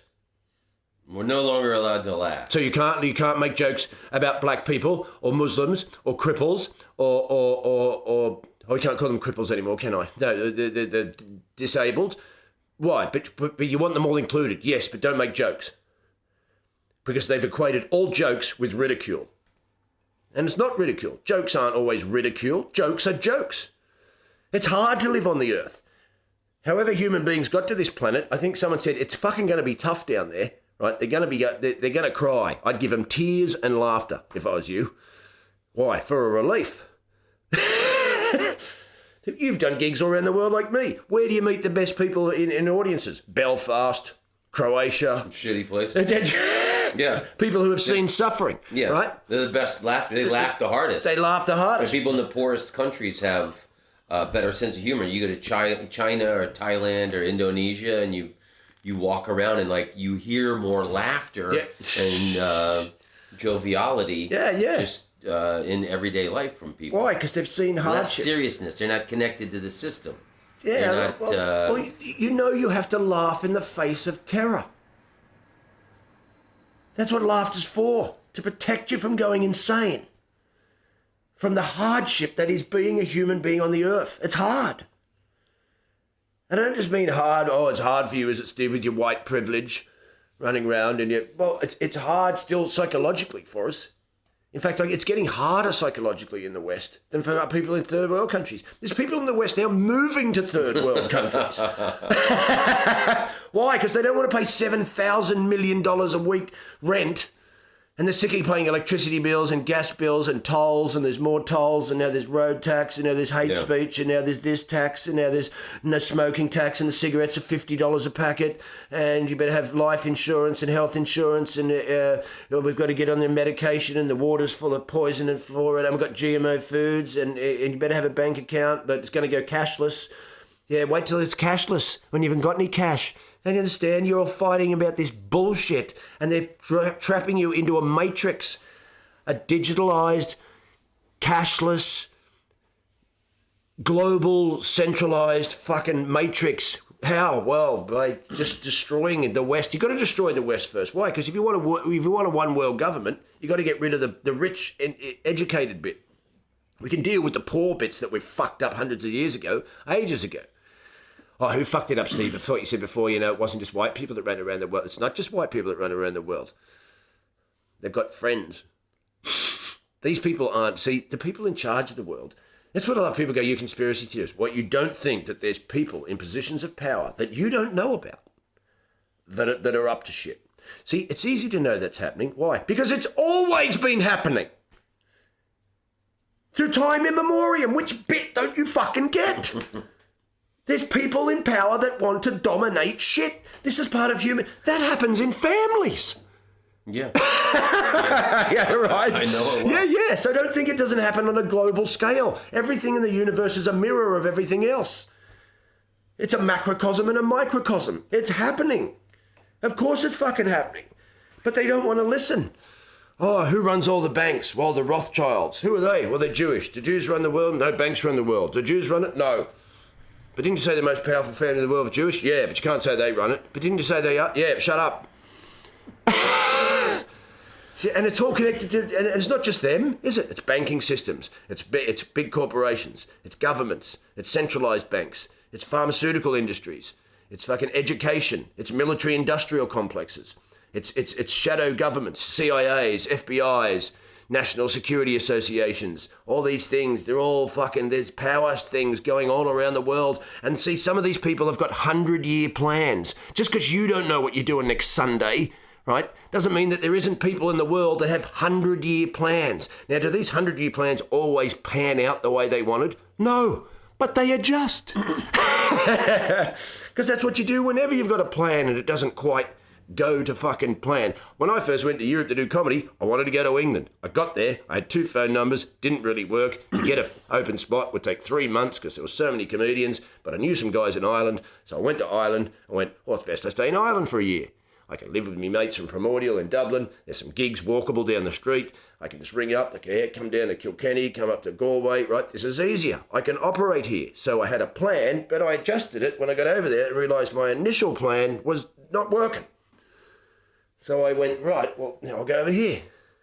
And then what happened? Well, I met Glenn Wool and he goes, I've got a spare room, South London, want to live there? Yep, bang, back on plan. So if you're under some illusion that there isn't plans going on in the world to do shit, then you're an idiot. You're a fucking idiot and you should wake up, you sheep, eating your GMOs and watching your mainstream media and thinking the news is still... Who owns the news? About 4 people. And you don't think there's an agenda? Every day in the news, Donald Trump did this, Donald Trump eats apple, Nazi, Donald Trump puts on trousers, Nazi, Donald Trump does it. Oh, God, Jesus Christ. Hillary Clinton releases 10,000 fucking emails that undermine national security. Oh, don't worry about it. Would have been better if she got in, because she's a woman, and I think a woman should have a go. But didn't she just get busted putting emails out which undermine national security that the FBI were going to arrest her for and all that? Yeah, but... No, I think they were just naked pictures of Ellen DeGeneres. Gotta give the girls a go, Steve. What is it? Gotta have a go. I think it would just be good if a lady had a go. I read that the Chinese... Fucking morons. I read that the Chinese are... I'm getting angry now. The Chinese have developed... they've already developed this digital background check, like when people run your personal history and if your credit score, basically it's your credit score as a human being, a digital fingerprint that'll like label you how you are politically, if you're a troublemaker, if you're not, if you're a person who pays your bills or not, if you're a good citizen or not. What? Well, and who told you this? Branded. I read that the Chinese have developed this. So you're digitally branded, if you will. And what? Can I ask where you read this? I think it was Wired. Right. So someone's now got this going. Look what the Chinese are doing, as if they aren't. Was this an American magazine going, look what the Chinese are doing? What, you telling me America's not doing this? You telling me Europe's not doing this? Yeah, totally. And also in Wired, I read about how the Russians are, they're using Ukraine and practicing. There's this computer virus called the sandworm, and they'll send it to all these people and companies, and it just takes one schmuck to open up an attachment.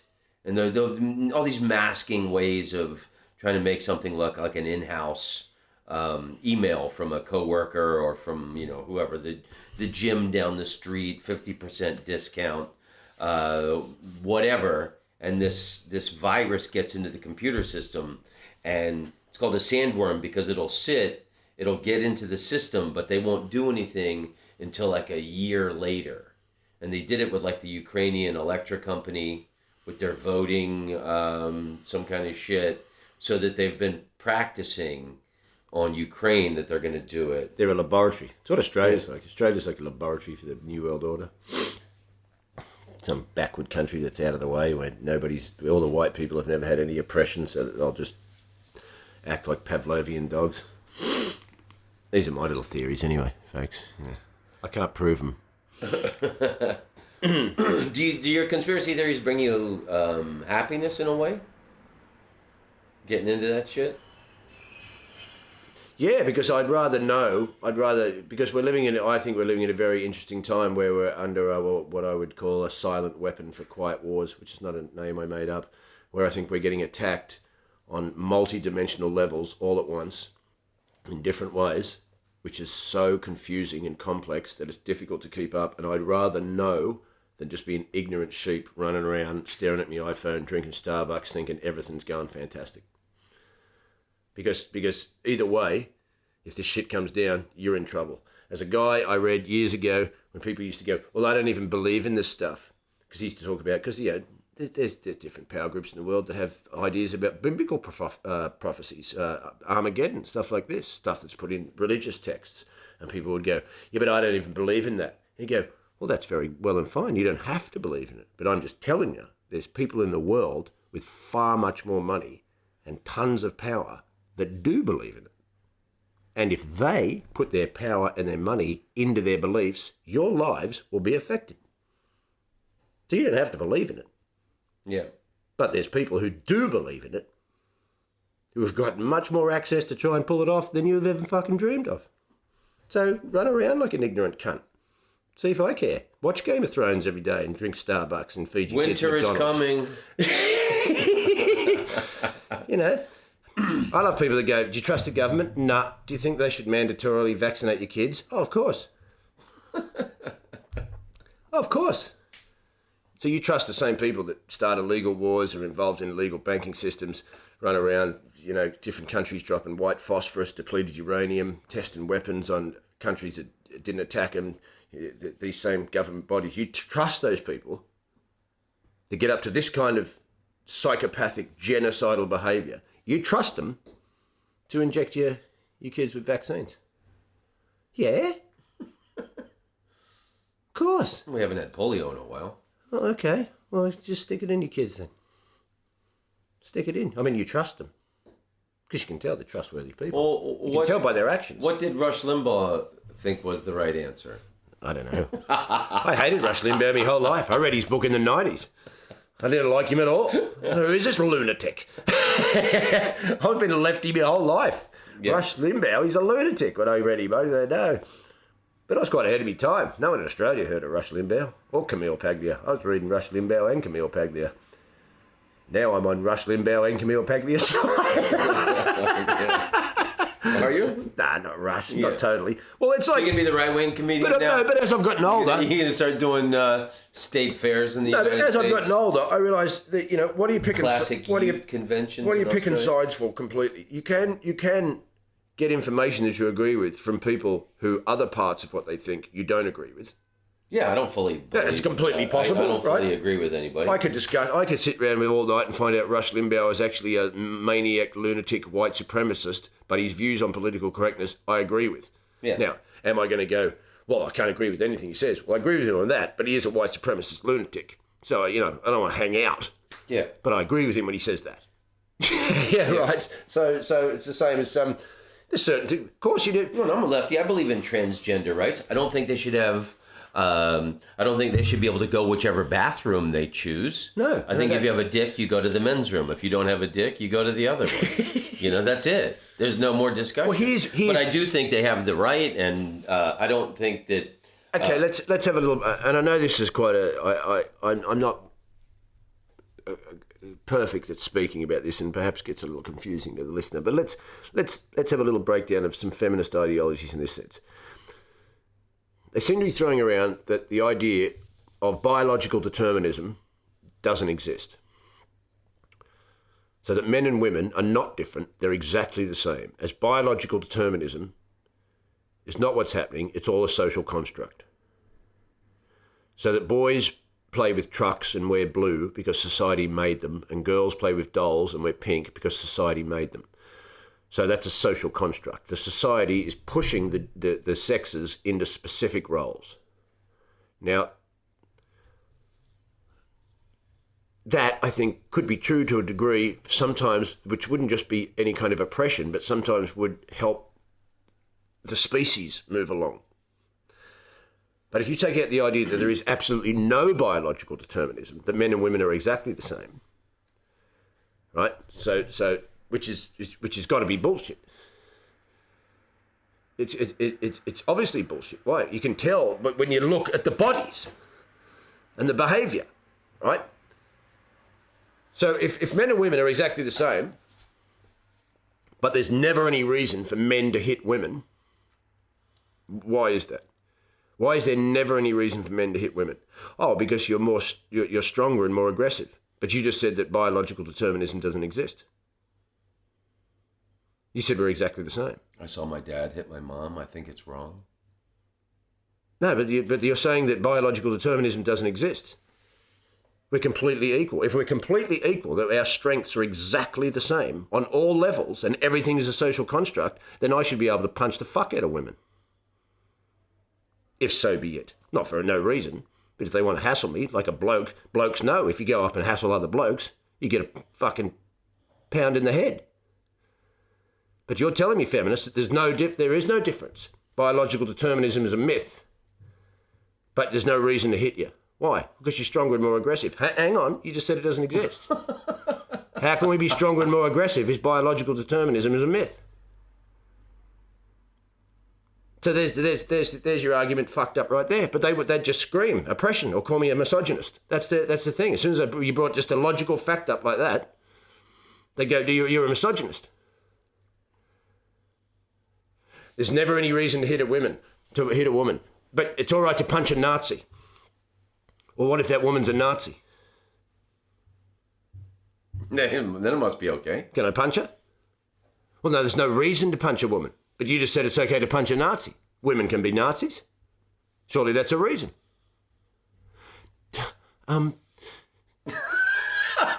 Misogynist. Man, baby. Misogynist. So I can sit there and go, okay. I had a joke going. So if I like to cut myself with a knife, self-harm, methodically scrape a razor blade across my arms, like people do, I could be involuntarily incarcerated into a psych ward and involuntarily fed psychiatric medication. But if I want to cut my own cock off and get a pair of fake tits, I'll get on the cover of Time magazine. Are you talking about Caitlyn Jenner? I don't think he didn't get the dick cut off. Yeah, right. So now I've grown up knowing some girls who are more masculine than the other girls, and I've grown up knowing some blokes who are more feminine than the other blokes.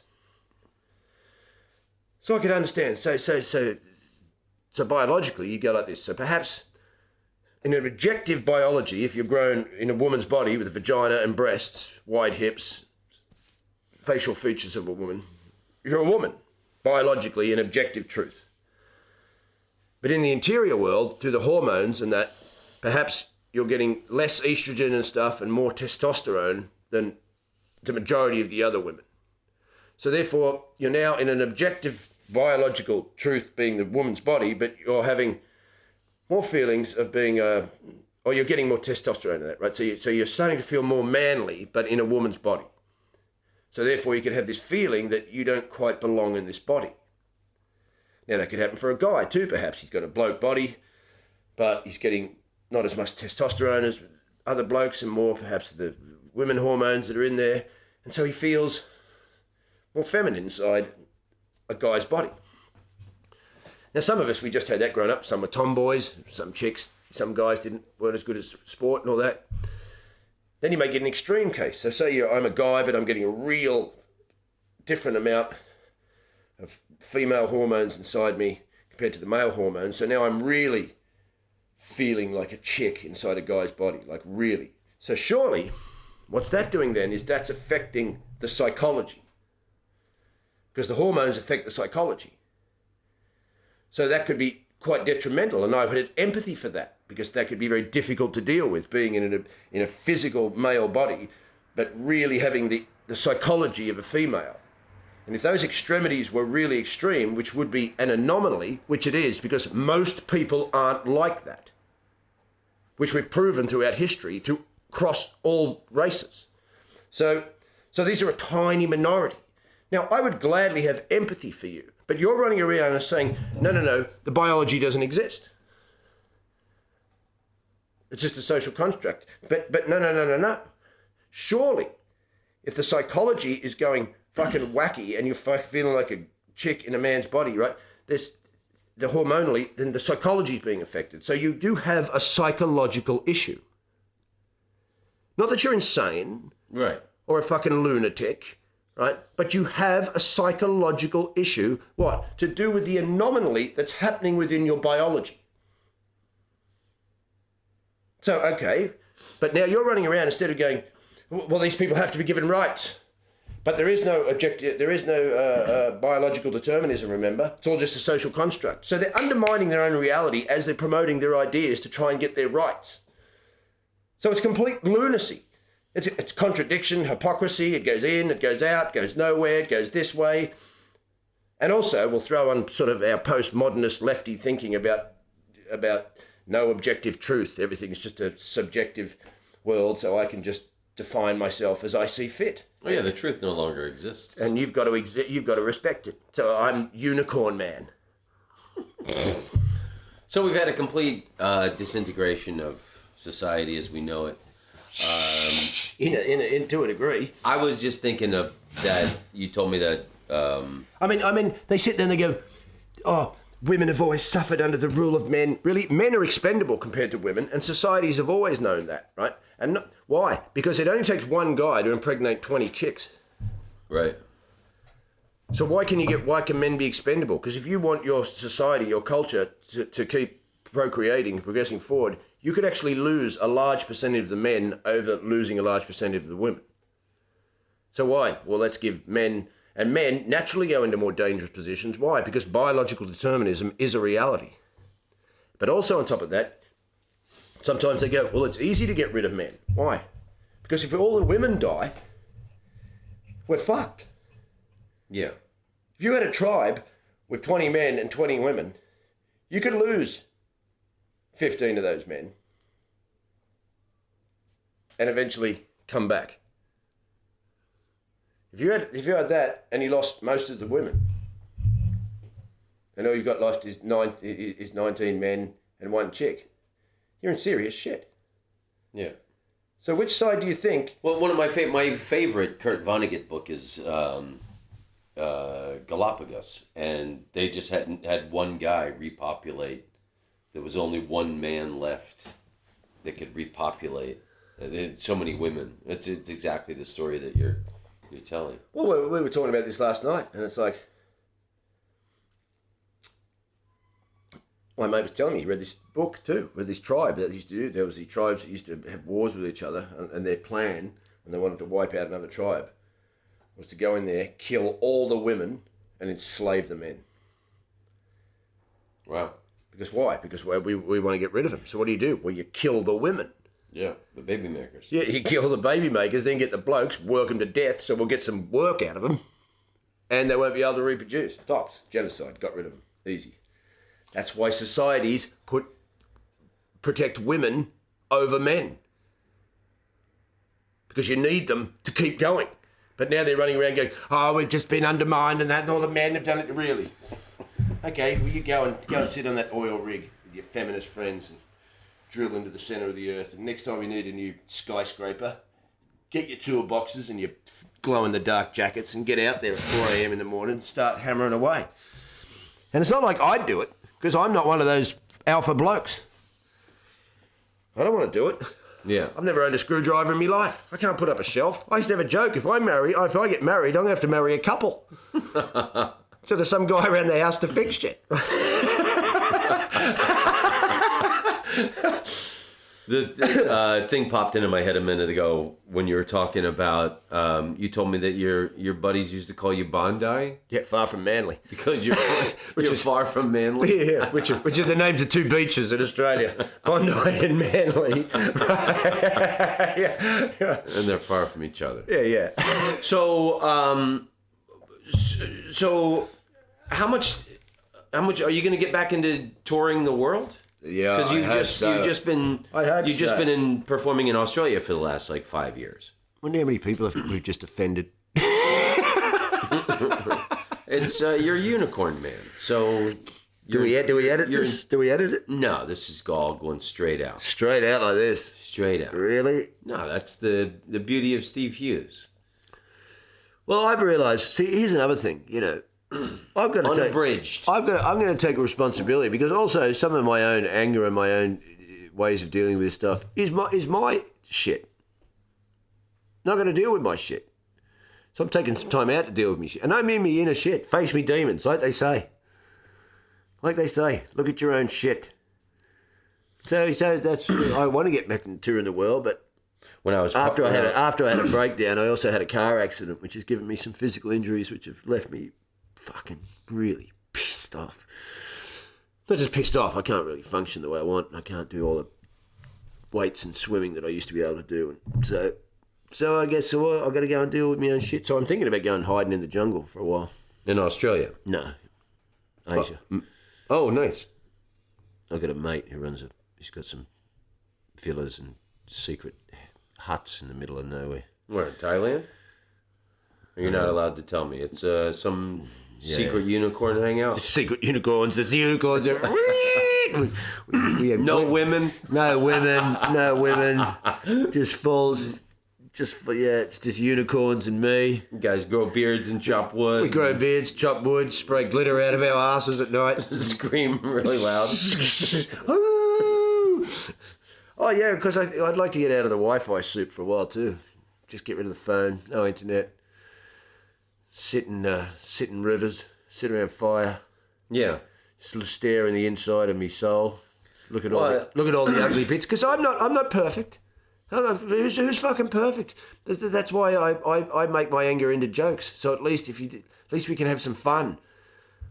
Yeah. I don't run around being an activist, screaming, "Stop that! You're offending everybody!" Oh, just sign this. What did that woman want me? What was she? That wasn't a bad thing, depending on what they want, because they're just. Oh, they're going to build some high rise. Sydney's no.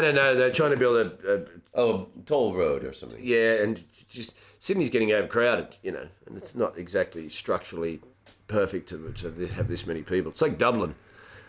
Dublin's packed with people. Why? Because the roads are 1,500 years old, and then heaps of people moved away from Ireland when they were sort of poor and that. They had recessions and different things, and then when they got a bit more money in the 90s or 2000s or something, and tons of them came back, and then Dublin was still built around this.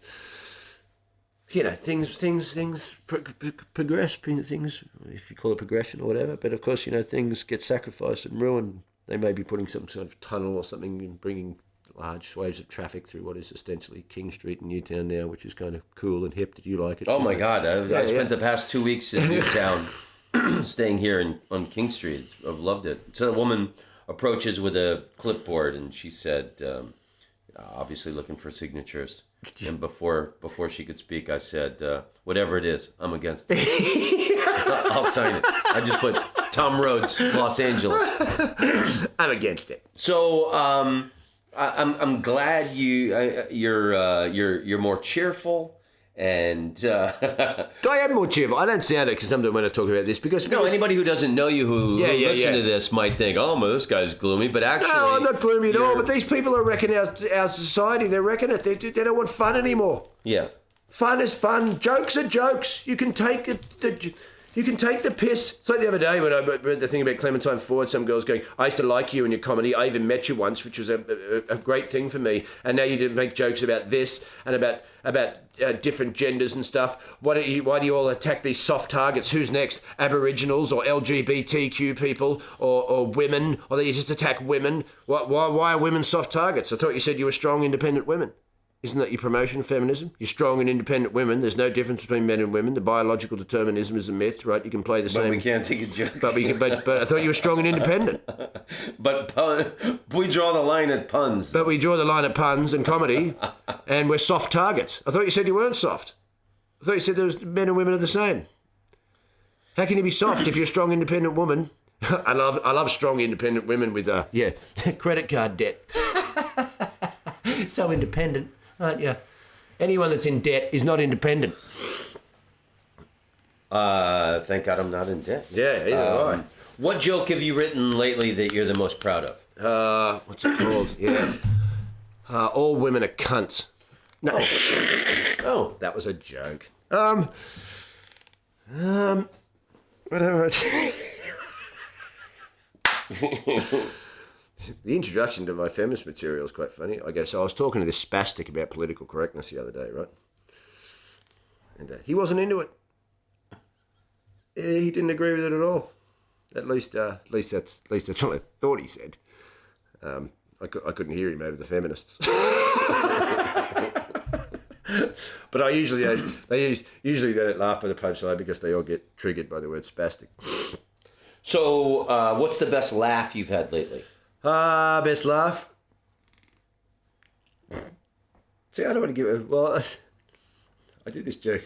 Well, my introduction to my feminist material, I just go, you know what annoys me about feminism? The women. If it wasn't for them, I'd join. Wow. People go, you're a misogynist, Steve. You're really trying to repel women from your life, aren't you? No, because it does. It's not all just women. Yeah. There's manginas out there. White knights. Did you say manginas? Yeah. That's what they get called. Right. Oh yeah. There's the pro-feminist men, and see, I have nothing against women, nothing against feminists, nothing against human beings. There's some lunatics and arseholes and cunts I hate. Sometimes I'm an arsehole and a cunt myself. I'm part of the collective human soup. Yeah. But you hate women. But I'm sick of being told, like most people in the West are sick of being just accused of anything simply because they have a different opinion to some lefty who thinks he has the moral high ground because he's going to create this illusionary utopia through his own rantings. So I'm like, no, I will... I don't care if you're alienated from my show. If you're offended by my show, that's your responsibility. I can't do anything about that. I can't do anything about it, and I won't wimp out. I can't. I got brought up on Slayer and Creator and Destruction and Metallica and Sodom. Metallica, they kind of went a bit gay, but I'm like, no, I can't because well, that's gonna upset people. People won't even be upset about all this. PC feminist man, and then he said Metallica was gay, and they lose their mind. Well, I don't care because I got into Metallica from the day dot. So if you're only a young 20-year-old and you've been in Metallica since the Load album or the Black album, then I'm sorry, I could teach you a history that you don't understand. I was into Metallica. Puppets, baby. I was into Metallica since they had a demo before Kill 'Em All, and then when Kill 'Em called them out, and Metallica will have God status forever in the heavy metal world because of Kill 'Em All, Ride the Lightning, and Master of Puppets. Then Justice for All, which is where a lot of you 90s kids got into them, is all right. It's got some good songs, but the production sucks and you know it. No bass and the drum sounds crap. And then the Black Album, which has got good production, but you know they went simplified songs because they had Bob Rock to produce it, who did all the Motley Crue Bon Jovi albums, right? Then after that, it all goes a bit... Now, I don't expect Metallica to stay the same exactly because when they wrote those earlier albums, they were young kids. And to write Ride the Lightning and Master of Puppets at 22, 23 years old, genius, gods, forever. But unfortunately, now, no, it doesn't work. And when I go to a Metallica concert, I don't care. It's not that good, and I don't want to. And Lars Ulrich, as much as he was a great drummer back then, but he even wasn't that great. He's getting worse and worse and worse. But I wouldn't want to see Metallica without Lars because he's an integral part of the band. And also, but when I go and see Metallica and balloons float down, and there's balloons. I know they're black, but they're still balloons. And when balloons float down. And I just can't handle James Hetfield going, "Are you part of the Metallica family?" And I'm like, "Mate, are you Charles Manson? I don't want to be in your cult, right? No, I'm not a part of your family, right? I was a part of your original fan base that, liked you when you were a sort of American heavy metal band with European influences instead of becoming a sort of mainstream Midwest American rock band." So I did cocaine with Lars Ulrich. I did. And I did cocaine with Lars Ulrich. Did you? I guess a lot of people have. Drunk beer with James Hetfield and smoked weed in the park with Jason Newsted. And I saw, wow, okay, you got me beat. I saw them on the Death Metallic album tour. Death Magnetic. That's it. Yeah. And it was cool. I've never seen a band kind of led by the drummer before. Oh, yeah. Well, between every song, Lars Ulrich would jump up from behind the drum kit and run up to the front edge of the stage and stick his chest out and he'd spit water onto the audience and shit. It was like, I've never seen a drummer do that. You're supposed to stay seated. Yeah. Well, Lars is a big part of that band, man. I could talk to. I know. Fuck. I told you I was in Metallica when they had a demo, so I'm like, I understand a lot about that band. Not all of it from their subjective. I've never been to Metallica, but I'm like, I've seen that band since they were kids become that band. Yeah. Like Slayer. I was in early metal bands. I've seen Metallica since they were. Metallica blew our minds. Metallica is one of the first metal bands that crossed when thrash metal came out. Iron Maiden, Number of the Beast is another global album that sort of got heavy metal really internationally known. And then when Kill 'Em All came out, I moved in the Blue Mountains with all my mates who were heavy metal guys, and then we moved to the suburbs of Sydney and with some other mates who were heavy metal guys. But I watched all their sort of normal suburban mates who were not into metal at all, Metallica just clicked. Just clicked at a time when it was and I turned just normal blokes who, fuck, what's this? And it's funny when they go, there's no difference between men and women, really. Well, I was at Creator last night, which is hardcore, extreme, 32-year-old. I mean, they've been going for 30-odd years, from thrash metal, death metals. It's aggressive music, and Vader from Poland, who are full-blown death metal. And, you tell me there's no difference between men and women? There were some women there, women metalheads, but I tell you who was mainly there. Dudes. Tons of blokes. Why? Because it's aggressive and... I like But the here's the irony, though. I love Kate Bush. I mean, I'm listening to Kate Bush on YouTube the other day. I know all Kate Bush's records, or most of them, the early ones, up to about Hounds of Love. And I like some of Ariel and 50 Words for Snow, but I don't like the Red Shoes. And I haven't heard the director's cut. See? I don't know what I'm talking about. But it's like... But then I'm looking at the comments section, right? Going, this is great. This album's so eclectic. This was the one that, she broke away from the sort of record company. The Hounds album, yeah. Yeah, well, different. I like The Dreaming, which is before that, which is really eclectic and weird. And also Never Forever. But then I look at it again, right? Who are all the comment section from? Who are they from? Mainly blokes. Mainly blokes. Why? Because, of course, there's women who get into music full on. I know, I've grown up with them. I hung out with them because I was in bands, right? But blokes get into it more in a way. More of them do. Why? I have my theories, perhaps because we don't express our emotions as well as chicks. We go silent and just hold things in that. So sometimes when we've got music, we can use that to do it. So we get right into it. And I'll just sit there, here's what's weird about feminism. You seem to be getting... fucking up women's own strength. Because women have strengths above men. I think inner strength. Emotional strength. Sometimes they can be a bit emotional. It's too much, right? Sometimes that's why they need men's sort of stoicism and just hard logic to just pull it back into thing, right? But also men need women because sometimes to help us express our emotions so we don't spaz out, right? There's a balance here. Yeah. There's a natural feminine, masculine balance, a duality, like operating in nature. Like there's a duality operating in 3D. Yin and yang, baby. Yin and yang. Puzzle pieces. Up, down, wet, we dry. go together. We go together. Right? We're like Legos. Our parts stick together perfectly. And now you're going, no, we're all the same. Well, what's that? That's collectivism. I like the story you told me about your friend whose funeral was yesterday, that he was a metalhead, you've known him forever, and that you said at the end of his life, he was in a walker, and you were just describing this guy as a younger man with the yellow mohawk, but then later in life, when he's sick.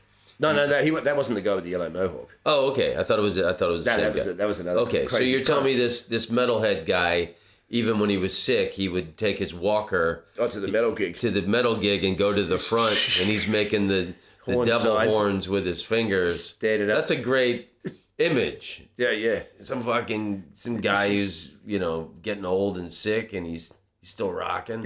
Yeah. He loved it. He fucking loved it. It's great. Now there's a plaque there where he would stand with his walker. Mix corner. Stand there with his beer and his fucking walker and his camera taking photos of bands. Yeah, man. That's beautiful. And then people go, what are you saying, women don't get into music? No, I love women musicians. Kate Bush, Tori Amos. Who else do I like? This woman. Bjork. I don't even like listening to Bjork, but I kind of like her. I like her too. Yeah. I watched a documentary on her like a week ago on YouTube. It just popped up, and I was like, "Oh my god, what a fast!" She made like a record when she was like a little kid. Oh mate, I've seen her on stage on YouTube when she was 17. Yeah, of like Icelandic folk songs. Oh, I saw her when she was like 17. And I loved the Sugar Cubes. That song "Birthday." I love that song. Yeah. And so I sit there, I listen to Tori Amos. Some would say Kate Bush rip-off to a degree in a sense, but, still got her own thing. Stevie Nicks, I love, Fleetwood Mac. Enya. I listen to Enya, for God's sake. India Arie, Sade. Dead Can Dance, right? So, of course, there's amazing women, everything. Athletes. I've seen you doing stuff. There's right? women AFL league now. I know. See, the thing is, we know you can do it, right, but there's, look at all the bands, right? There's not more men in bands just because you're oppressed. We just do it more. We just do. I don't know why, but we fucking do. But now some of these PC people are running around like they're hilarious. It's really hard to come out as pro-white male. Oh, yeah. Oh, I'm pro-white male. I'm into heavy metal. White man's music. Heavy metal is white man's music.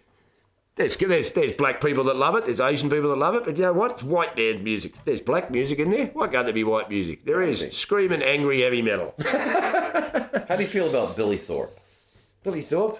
He's the old Australian guitarist. Children of the Sun? I just found out he was Australian. Yeah. I loved that song, Children of the Sun. I can't really remember. Wasn't really into that. And a beam made of light hit the ground.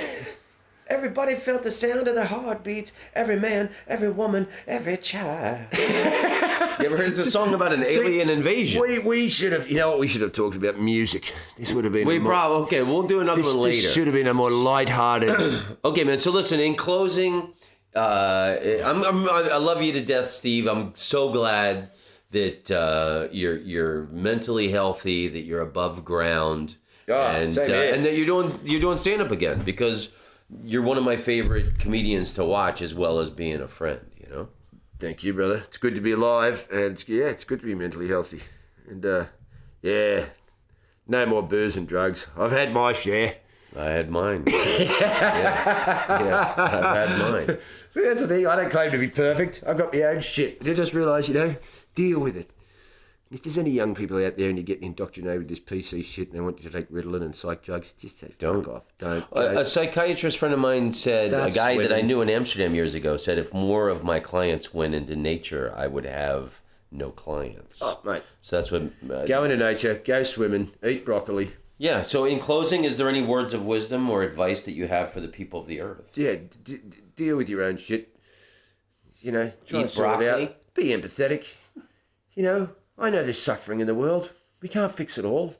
We can give it a go. You get it. I even go to Charles Bukowski. He said you can only fix the world one man at a time. And that one man begins with you. Yeah. Yes. That's it. And he was a lunatic alcoholic. I love Bukowski. Yeah, I love his poems. I love them. Yeah. It's so great. Live so powerfully that death trembles to take you. Oh. Something like that. My friend William, that poem. Yeah, it's brilliant. My friend William. He's an amazing man or something. He's a... What's his thing? He can drive a car 50,000 miles without an oil change. He still has his first job, his first wife. Both the heels on his shoes are even. I love that line. He goes, he's got the prettiest eyes this side of El Paso or something. You'll see him tonight at the party, smiling, laughing. Everybody loves him. No, yeah, you'll see him tonight at the party, smiling, laughing. Everybody... smiling, laughing. That's right. While some guy fucks his wife in the bathroom. It's such a brutal ending. Oh, the greatest. He gets great lines. He goes, yeah, when William dies, it won't be through madness or cancer. He'll walk straight past the devil into heaven. My favorite Bukowski poem, it's called "I Got Good Too Late," and this guy, he's living with his father, he's living with his family. He's out of high school, whatever. He's in his 20s or 30s, but every day he's playing football on the street with the neighborhood kids, and so he's describing like catching passes, and he's breaking all these tackles and just scoring all over the place. And like every night, he sits at the dinner table with his dad. And his dad says, "So what did you do today, son?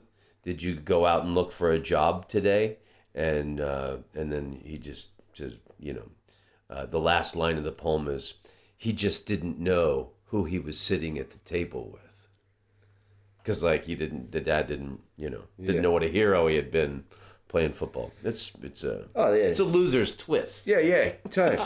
It's like Bluebird, you know that poem too? Oh yeah. There's a bluebird in my heart that sings, but I pour whiskey and cigarette smoke on him. Yeah, you know what I mean? He tries to sing, but I say, shut up. No, sometimes I want to open the cage, but I say, shut up. You'll ruin my book sales in Europe.